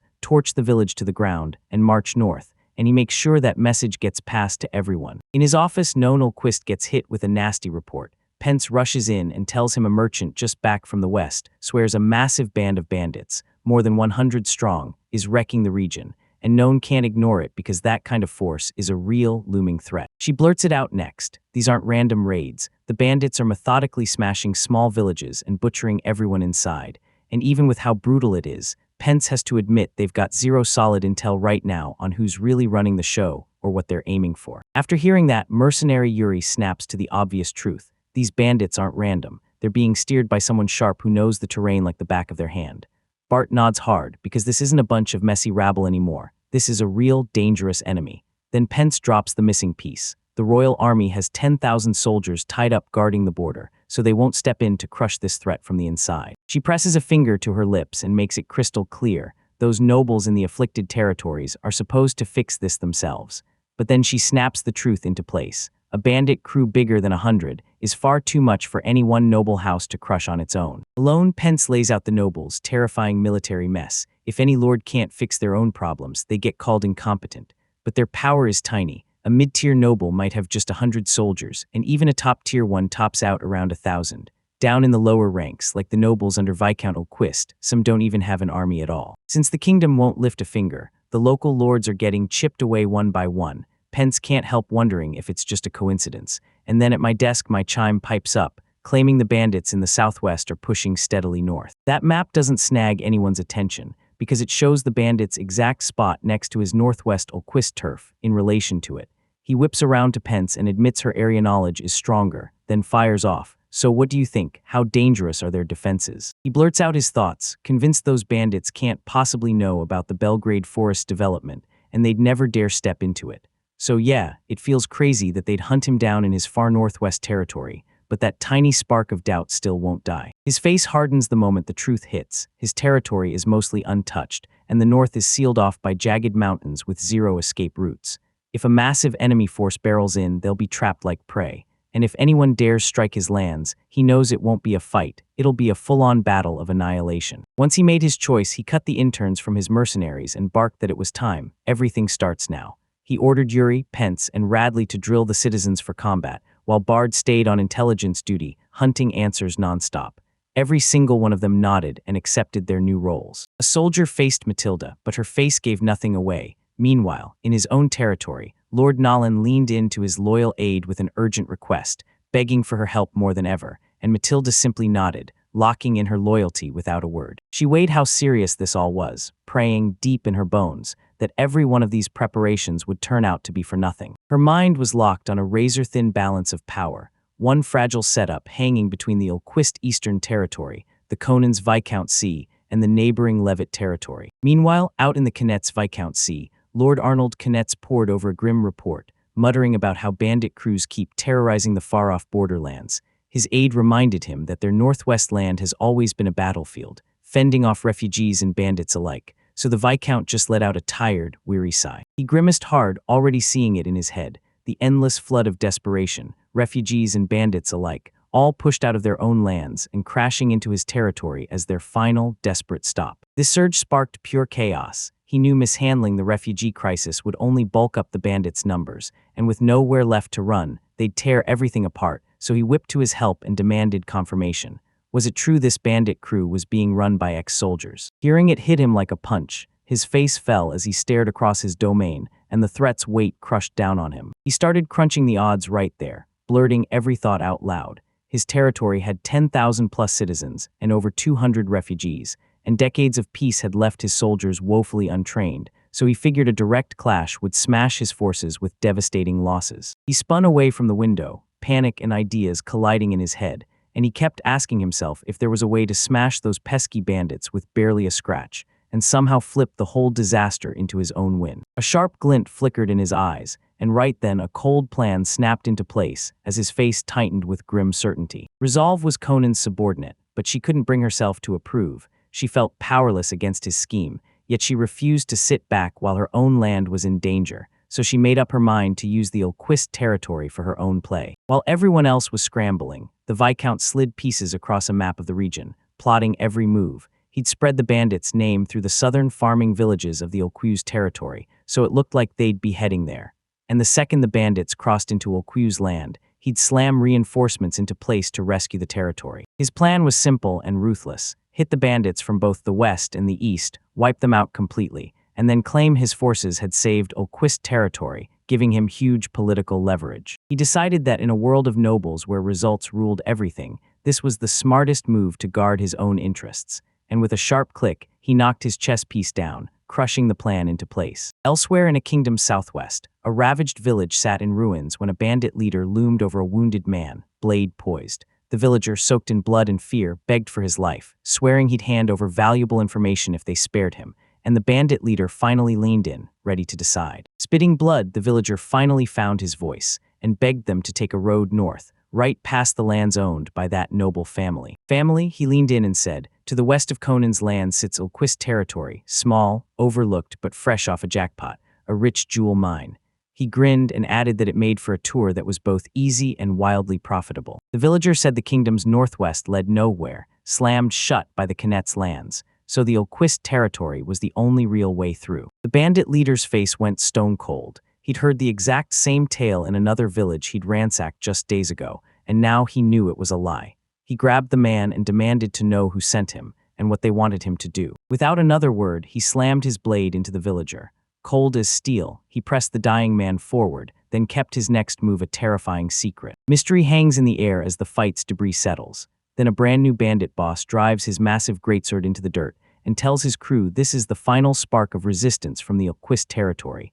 And honestly, it's hilarious how their gang has gotten so huge it won't be long before the royal starts paying attention. Army, then he lays out the whole scheme: strike the Ulquist territory, grab the gold, split the loot, and then scatter, so every member gets to live as they please. Please, the leader declares with a smug grin, this is it. Their shot to wipe the slate clean and finally live life to the max. The fullest, meanwhile, at an estate, Anna crashes through those doors, breathless and frantic, yelling for Mr. Nohan, because something awful has happened. Meanwhile, Christie crouched beside Edgar and shoved a drink into his hands. He'd been kneeling and worn out for hours, then told him the message that just landed this morning. A bandit crew from the south has slipped into Conan's territory and is now pushing straight toward R. Tobik back at the estate, Lord Konitz, dark-haired and usually unshakable, hears the news and freezes with wide-eyed shock. She realizes the bandits are charging west through the Konitz lands straight toward Ulquist territory, and a cold, awful feeling tells her something is terribly wrong. Her mind goes into overdrive as she stares at the chaos, wondering why these bandits would bypass nearby villages and go straight for this territory. Then she remembers that west of Connaught's lands sits the Ulquist earldom, a noble. In the village, Edgar leans in as his people spill the wild rumors rocking the southern farming communities. There's a territory hauling in massive wealth from mine development, yet it has no army at all, meaning its defenses are hanging by a thread. Defenseless, then a woman leans in and breaks it down. It was a merchant, some stranger nobody had ever seen, who started the rumor.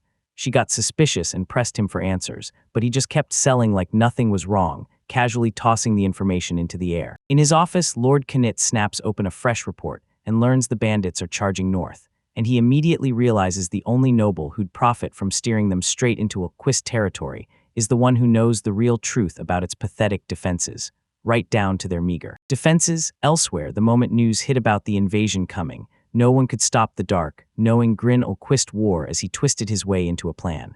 He muttered under his breath, finally grasping the full weight of what he was really up against with Viscount. His amusement evaporates, ice-cold fury rushes in. He'll never forgive this transgression.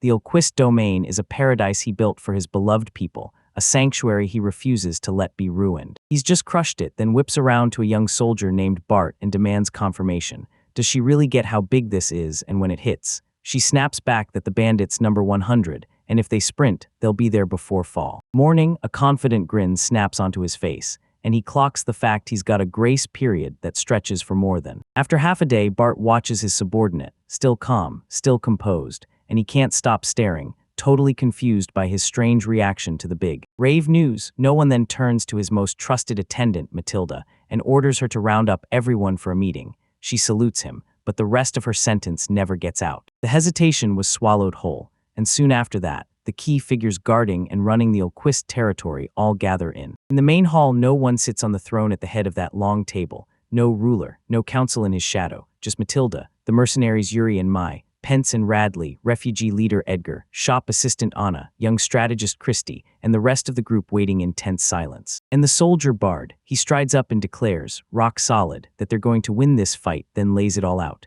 His golems are on their side, and they've got the advantage of fighting Anna. He circles in tight, eyes narrowing with a predatory glint, then drops the real trump card, because beyond everything else, they've got something even worse. Secret weapon. He kept pressing his war council, telling them they had time to gear up and warn every single person about it, and he swore the bandits were clueless about this trump card. Their total ignorance, he said with steel in his eyes, would hand their side an overwhelming, decisive victory. Advantage. A sharp, confident grin snapped across his face, and he threw his arms wide. Then he practically relished it as he said, all right, let's start prepping for war. The moment the word hit that bandits would strike in just half a day, panic raced through the whole domain, and right then, everyone threw themselves into defending the territory. Under the cover of night, the whole settlement went into overdrive. Men slammed heavy timbers against the wooden palisade, others kept watch with torches blazing, and inside, Yuri the mercenary and Mai reviewed the defenses with lamplight cutting through the dark. While the preparations kept rolling, the approach I'd already explained drew in a tense crowd,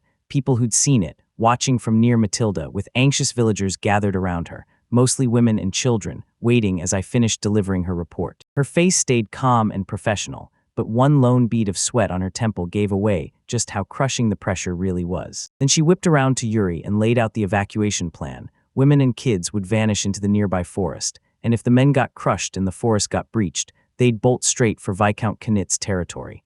She handed command of the whole operation to Mai, and Mai took the responsibility without even blinking. After Yuri said goodbye, he turned to his fellow mercenary, Michelle, and asked her, soft as a whisper, if she was scared, making her flinch just a little. She bristled at his question, snapped that she wasn't scared of some measly bandits. She'd already fought mercenaries before, and told him not to underestimate her, yet she admitted that something else was still gnawing at her. Her confident mask shattered the moment she admitted the truth. She feared one terrifying outcome, that she and their unborn child would somehow make it, only for her to lose him anyway, and the thought hit so hard it felt unbearable. He yanked her into a tight embrace, his voice rock steady as reassurance poured out, promising he wouldn't die, and that they'd all keep living together. And from the doorway nearby, nobody was watching as the moment played out. Cold air bit as she clung to him, crying his name, Bart, and choking on sobs that she couldn't live without him. He pulled her in tight, whispering to his beloved Michelle that they'd always stay together, and then the shadows finally went still. No one watched anymore, his face staying unreadable. He just watched the next couple tear each other apart. Gina, eyes flooding with tears, reaching up to Radley's mercenary face, begging him to let her see him clearly before he rode off to the fight, while Radley's strained expression crumpled as he could only choke out her name, murmuring it like it hurt. Then his eyes snapped to Edgar, the refugee leader, who had a woman pressed close, and he admitted it wasn't easy to abandon the women and kids he was supposed to guard. But somehow he felt less guilt than everyone else, because in his world, being with his partner wasn't a choice at all. It was simply the way he was meant to be. Watching these up-close moments of love and terror, a bead of sweat slid down his temple. He couldn't shake how raw and unsettling it all felt. Damn, and out there, under the same glittering sky, a wooden watchtower stood frozen in silence, lonely, stubborn, and holding the line against the creeping dark. From the basement below, a young maid named Rosetta peeked out with a mischievous grin and shouted for pint. Her hunt snapped her up a ladder onto the watchtower platform, and there, bam, a grim faceman stepped in. He grilled her about why she was there, called her a nuisance, and demanded he know her name, Rosetta. Then he brushed her off cold, saying this wasn't a place for a girl, but she didn't back down for a second. With a bright, disarming smile, she raised the basket she'd been carrying and told him she'd heard Pence was on watch duty, so she'd brought tea and a little something to keep spirits up. Food, he froze for a second, totally stunned she'd carried it all this way, and when he glanced at it, Rosetta calmly set the basket down on the wooden platform. He spun to face her and clocked that she looked exactly the same as always. Then he hit her with a straight question. "Aren't you scared of the bandits?" Her smile barely dipped, because she admitted the truth. Saying she wasn't afraid was a whole lot easier than it sounded. She went on spilling the truth. Like most people who'd migrated into Olquist territory, she'd been yanked from her own village by bandits, left with no choice but to become a refugee. So now that this place had taken them in, she refused to budge, bound by pure obligation to stand her ground. She shuts her eyes tight, and a jolt of anxiety crashes over her. Just when she'd finally found a spot to breathe easy, doubt comes roaring back. Elsewhere, Edgar's friend spills the brutal truth. The bandits drain their own supplies, then hit villages just to churn out refugees, only to hunt those very displaced people next. It's a nasty, sickening cycle, he says, but it's the one they're stuck in. Then he drops the real plan. Edgar has to believe in everyone, back them, and share whatever provisions they can. He's finished his will inside the main estate. While everyone else turns a blind eye, his eyes burn with exhaustion and stress, and he paces through every arrangement. If he dies, Christy walks free from slavery. Edgar steps in to raise the kids, and his leftover fortune goes to Anna to split among everyone. Because in the end, all he can do is steel himself with one vow. He has to protect them all. All set, his preparations are done. The young lord finally snaps under the weight of exhaustion, dropping off to sleep with his head in Matilda's lap. Right then, Michelle slips into the room to report the final word. Lord Noen, preparations are complete. She says it before she notices them, stops dead, and trails off. Lord Noen. She catches on fast, then spots him resting and snaps that he must be completely wiped out. She says she came on a sudden, urgent mission just to report that their preparations are done, but she tells Matilda, let him sleep, he needs the rest. Her eyes soften as she leans over his sleeping face. No one there but peace, and yet Matilda can't help noticing how unguarded he looks, just 16 years old. And the moment she realizes the load he's bearing, her heart sinks. He's carrying a burden far too heavy for his age. Her mind snaps back to his past, until last year, when Lord Nolan was nothing more than a nobody who never threatened a soul. Now he's staring down a coming clash with bandits, fighting for his life, and for the people who rely on him, even as his story cuts off mid-sentence. She keeps talking to Michelle, admitting the shift in his life is way too massive for him to carry, and she's convinced he's been left with a weight that's crushing. Because no matter how hard she tries, she can't replace him. Not even a little, she can only whisper. Murmurs fueled by that resolve, lanes in and cradles the sleeping known, promising him, heart and soul, that she'll stand by him through everything. Michelle watches them with that sharp, knowing look, then tells Matilda, Lord Knowing can carry a burden this crushing and still stand tall only because he has her right by his side. As the new day breaks over the territory, a young female soldier jolts awake from her rest, stretching hard, while outside, the morning light pours in and reveals the morning glow. She sprints into the estate, throws on her dark uniform and cloak, and just as fast, Christy and Rosetta step up to ask if she slept well. Christy is glowing, totally bright and refreshed, and she answers with a confident nod that her head feels clear. The soldier steps up to her gathered mercenaries, with the bald warrior Michelle and a man in a vest among them, and she tells them straight that her condition is flawless and the prep is already done, even with their tight deadline. Then she locks eyes with their fierce, determined faces and asks, "You ready?" Fight? A fierce, confident grin snaps across her face and she declares, "All right, let's give these bandits a warm W." Meanwhile, mercenary leader Yuri slipped through the fortified village path, clocking the tiny population, just 31 people, and even fewer who could actually fight, and he realized the enemy was already waiting for them, with barricades and a palisade up. He stares at the gate, rubs his chin, and weighs the whole situation, so much for a real surprise now. The defenses look thin, a few obstacles and one lonely watchtower, and he smirks like it's already over, because they'll get steamrolled with a brutal surge of force. With a sharp grin, Yuri plants his sword on his shoulder and roars an order to his men. Follow me. His forces explode forward, a tidal rush of mercenaries roaring for battle, and he shouts that it's time to lay out the operation. All right back with the defenders. The female soldier snaps her fingers at a map and lays out her plan. She's sure the bandits have to squeeze through the Bezelgrave forest, cutting off their options, and that's how they narrow the enemy down to about 2. Yuri stands before the Grand Mansion, replaying the intel he just got, and then it all clicks. Past the forest, a village has been cranking out farmland at several times the normal speed for the last 5 or 6 years, and slaves only arrived a year ago. That kind of prize is too important to ignore, so Yuri's eyes sharpen as he starts wondering what brutal tactics the defenders will use next. He'll launch them, then he and his 200 men storm straight through the forest, only to slam right into a colossal stone golem, standing in their way with a single eye that glows like pure doom. Ominously, then bam, a blinding flash tore out of the tree line, and his men scrambled to shield their eyes in pure shock and confusion. Before they could even breathe again, the golem surged forward, smashing with massive fists that scattered the bandits like leaves.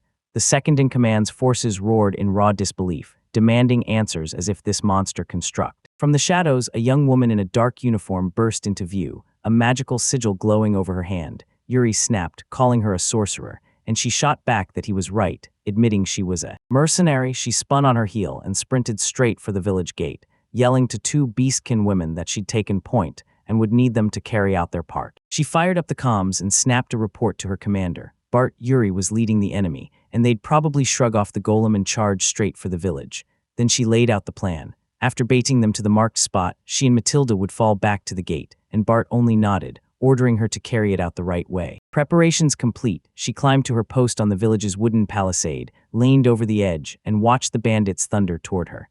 Then, with a crisp snap of her arm, she shouted the order, crossbow. As the fire finally flared, her order snapped into action. Bolts tore through the air and hammered the unprepared bandits, and the eye-patch-wearing subordinate just gaped in shock, blurting, What is this? Why does an armored nobleman stand beside her as the ambush kicks off, jaw clenched and rage blazing, swearing he'll never forgive anyone who dares trespass on his land?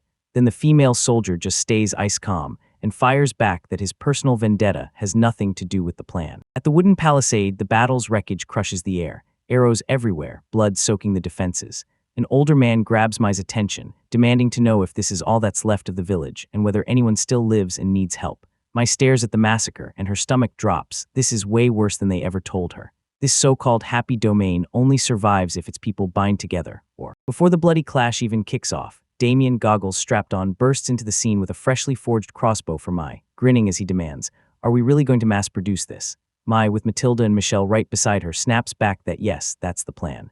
She ordered Damien to keep hammering the design, and now he finally hands over a prototype so solid it practically screams ready. He proudly reels off its perks. It's not too heavy, the accuracy is razor sharp, and it's built to take non-stop firing, basically a dream for anyone who hasn't trained for war. Then somewhere else, Mike fires back with insults, tagging a mercenary leader like Yuri and his companion, until she steps in, saying she just wants their judgment as former captains, because this land's people barely know warfare and cling to a peaceful dream. She stares him down and demands, So what's the point of forging hundreds of these crossbows? Then she answers her own question. These weapons will give the domain's people the power to survive and defend themselves. With bolts pounded into a practice target, Yuri turns his way with a confident grin, and of course, he backs the weapon's potential without hesitation. With her expert approval in hand, Mai whips around to face Damien and weighs her move. At first, she's thinking of commissioning 20 crossbows. She snaps her mind right back and flashes a grin so confident it's practically blazing. I want 50 of the mass-produced ones, she declares. In her eyes, that's the key to holding the domain down and keeping any danger from ever getting in. With that order in motion, the palisade unleashes a devastating blast, bolts screaming through the air and cutting down the bandits in cruel, no-nonsense precision. Crouched behind the defensive wall, Damien erupts with exhilaration, his eyes blazing at the jaw-dropping win of his creation. Then he barks warnings at the other defenders, yelling at them not to get shot or let the triumph make them reckless. As the volley dies down, another defender rushes over and hauls Damien up while he's still on his knees, gasping for breath, because the second the enemy focuses on their feet, they're done for. Damien's jaw tightens as he grimly admits, yeah, that's the real danger. Amid a battlefield strewn with his fallen men, the bandit leader stares at the wreckage from that crossbow volley, grimly realizing the only targets left are his few remaining bandits and one massive, looming golem. He drops to his knees beside a comrade who's fading out, eyes hard as he calculates, coldly, how to turn the dead into shields. His tactical thoughts explode. Then a golem slams into another of his men, crushing him instantly. He erupts in a desperate scream, warning the others to scatter before the construct hits again. In a desperate blur, the bandit boss lunges, snatches Damien, and clamps him in a vicious chokehold. With the hostage finally locked down, his men demanded orders, and the bloodied leader, still unbroken, snapped that they've come this far, so they're out of options. They're charging the gate and forcing their way in. He tightens his grip, and horror slams in as he realizes this is only the first goal. Damien's first fight against his captor, who grunts in furious frustration. As the standoff drags on, reinforcements crash in,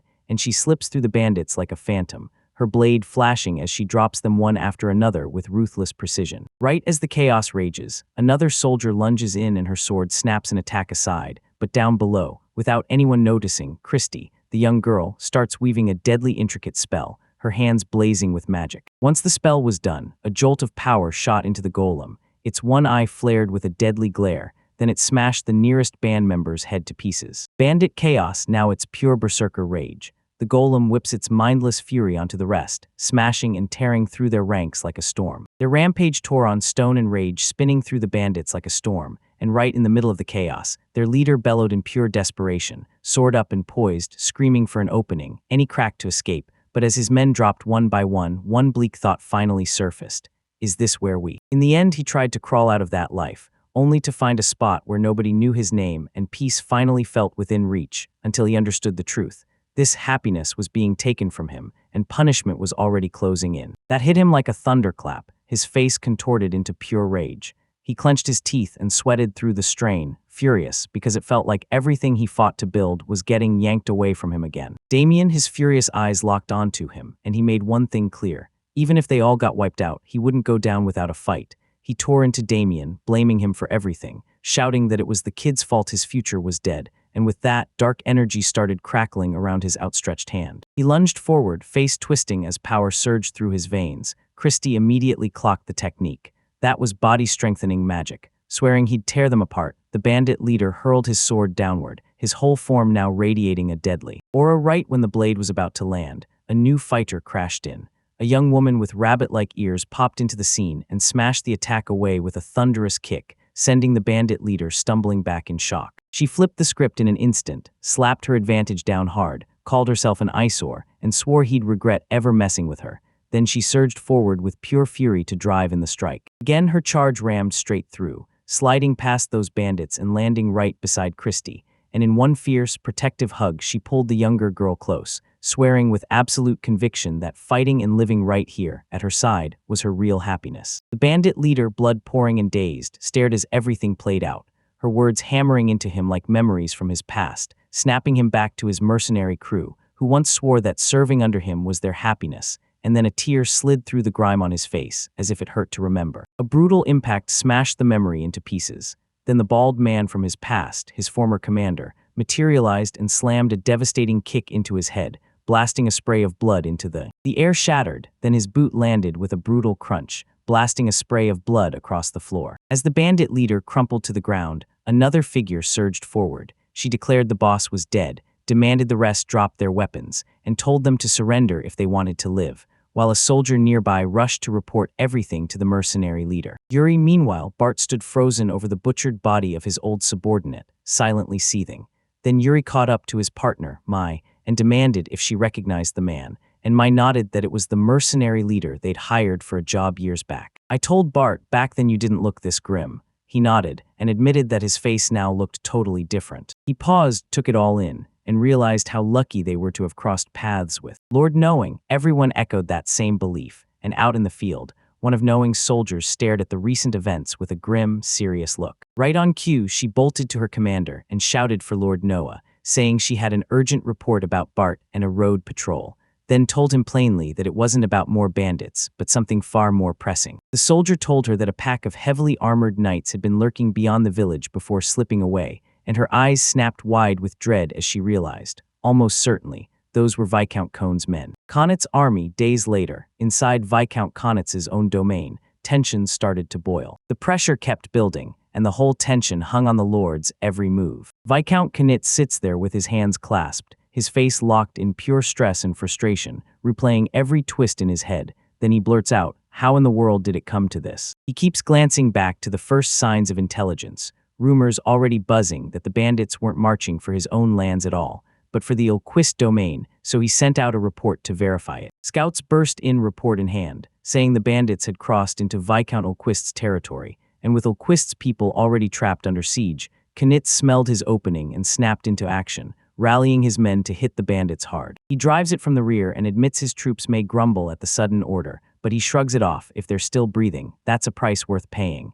The official story is rescue the Ilquist domain, yet the truth is colder. He's planning to take the stronghold for himself. It drops right as his dark thoughts get yanked off course by a bright, cheerful voice. A young woman in uniform walks up to him with a wide, smug grin and calls out, well, Viscount Knitz, it's been a while," like she's just caught him in the best possible moment, even pointing out how healthy he looks. Then his expression twists into full-blown shock when she casually brings up Lord Ilquist with a grin that screams, "And now it's over." In a bright, grand room, a tense meeting crackles in the air. Lord Noah and Ilquist lounge on the sofa, calmly tossing out tiny, shimmering magic bubbles, while Viscount Arnold Knitz across from them sips his tea with a face you can't read.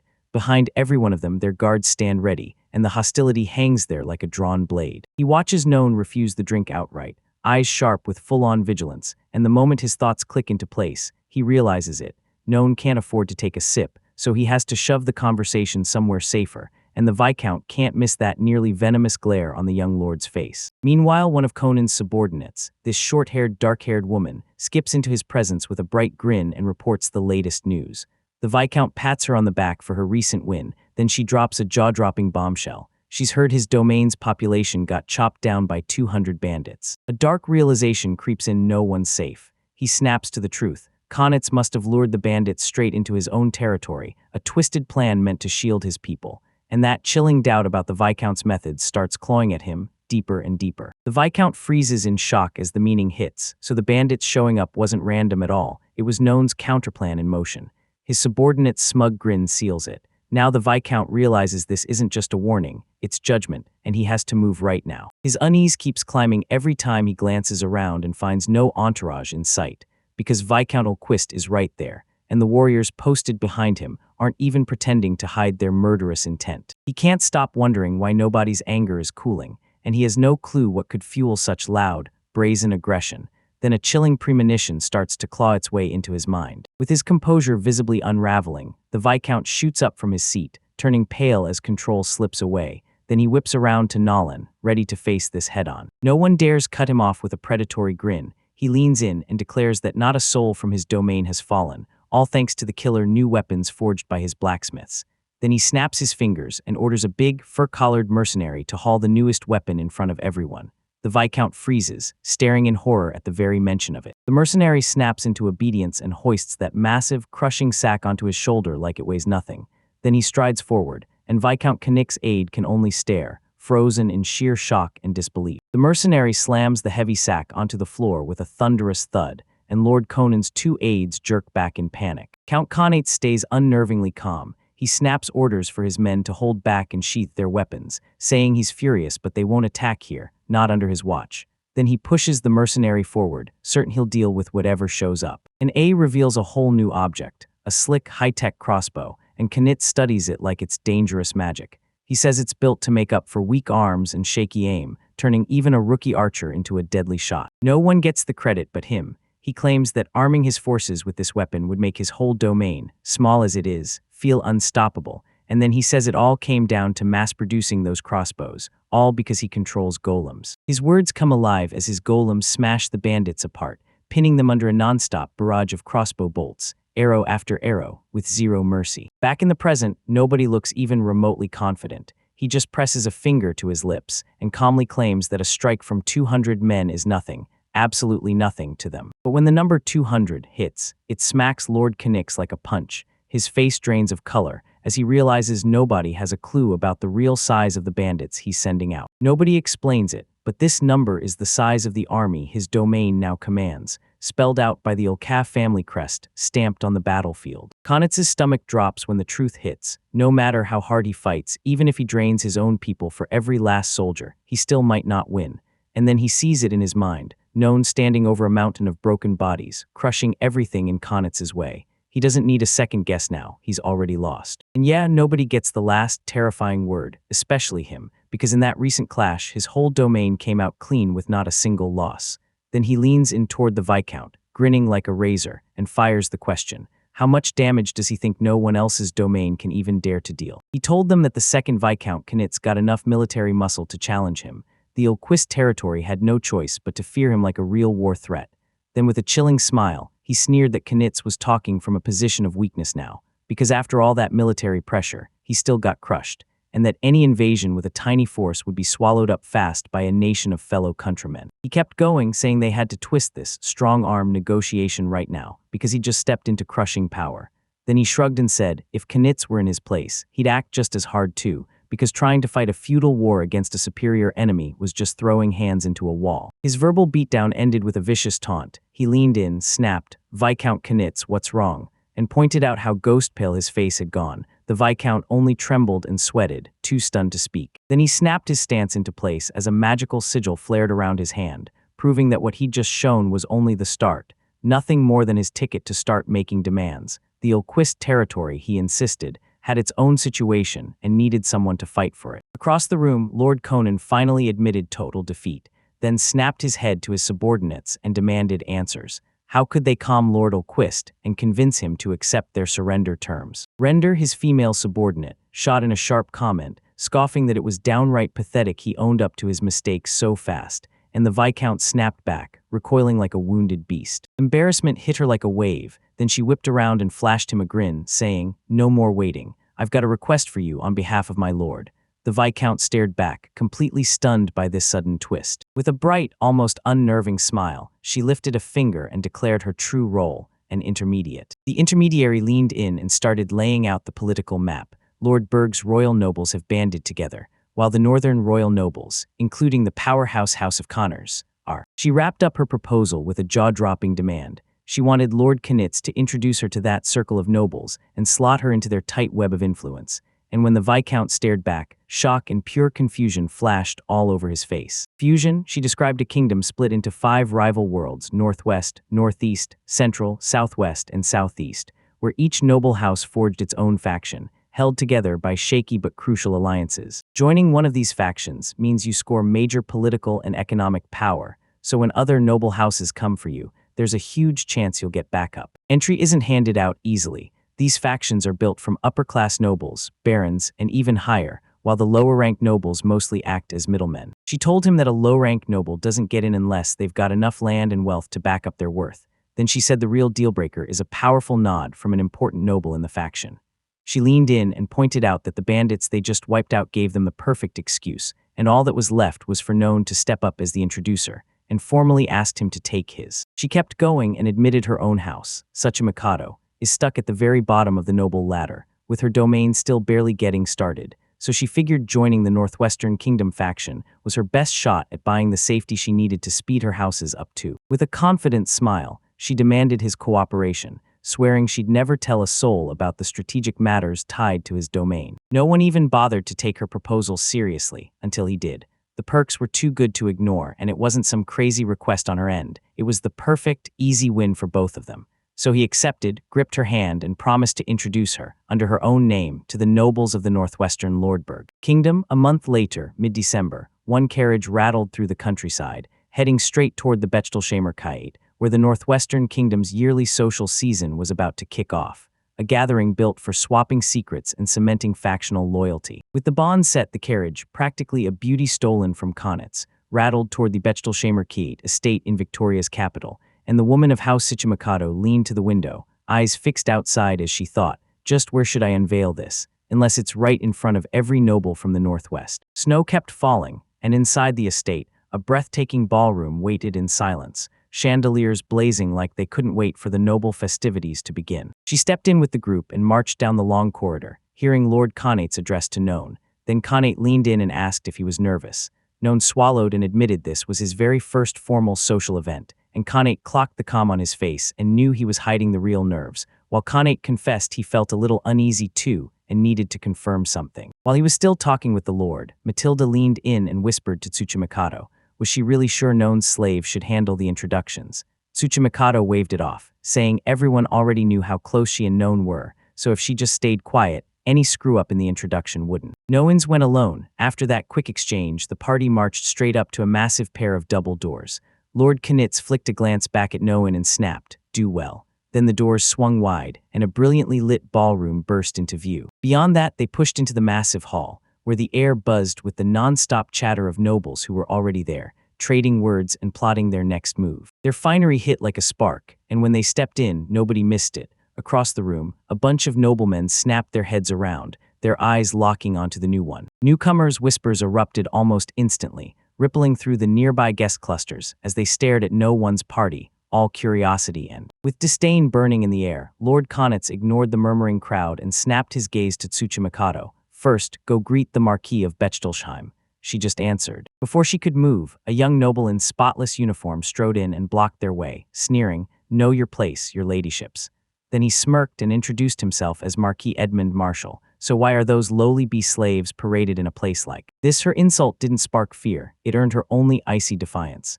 "I understand my behavior is peculiar," Tsuchimikado said flatly, and she made it clear she had no plans to stop that rude talk. Lord Konitz's eyes narrowed with fury as he snapped that her words showed exactly what she meant. The Marquis was left utterly speechless as the Marquis froze at her sheer audacity. A sharp heel tap ripped through the tension, and nobody moved, until someone stepped right up and stood between the nobleman and Tsuchimikado, his huge shadow swallowing the standoff hit its breaking point, until a new nobleman barged in and instantly snapped the air with his presence, dark collar coat, severe face, and a low, razor-sharp voice demanding to know what was going on.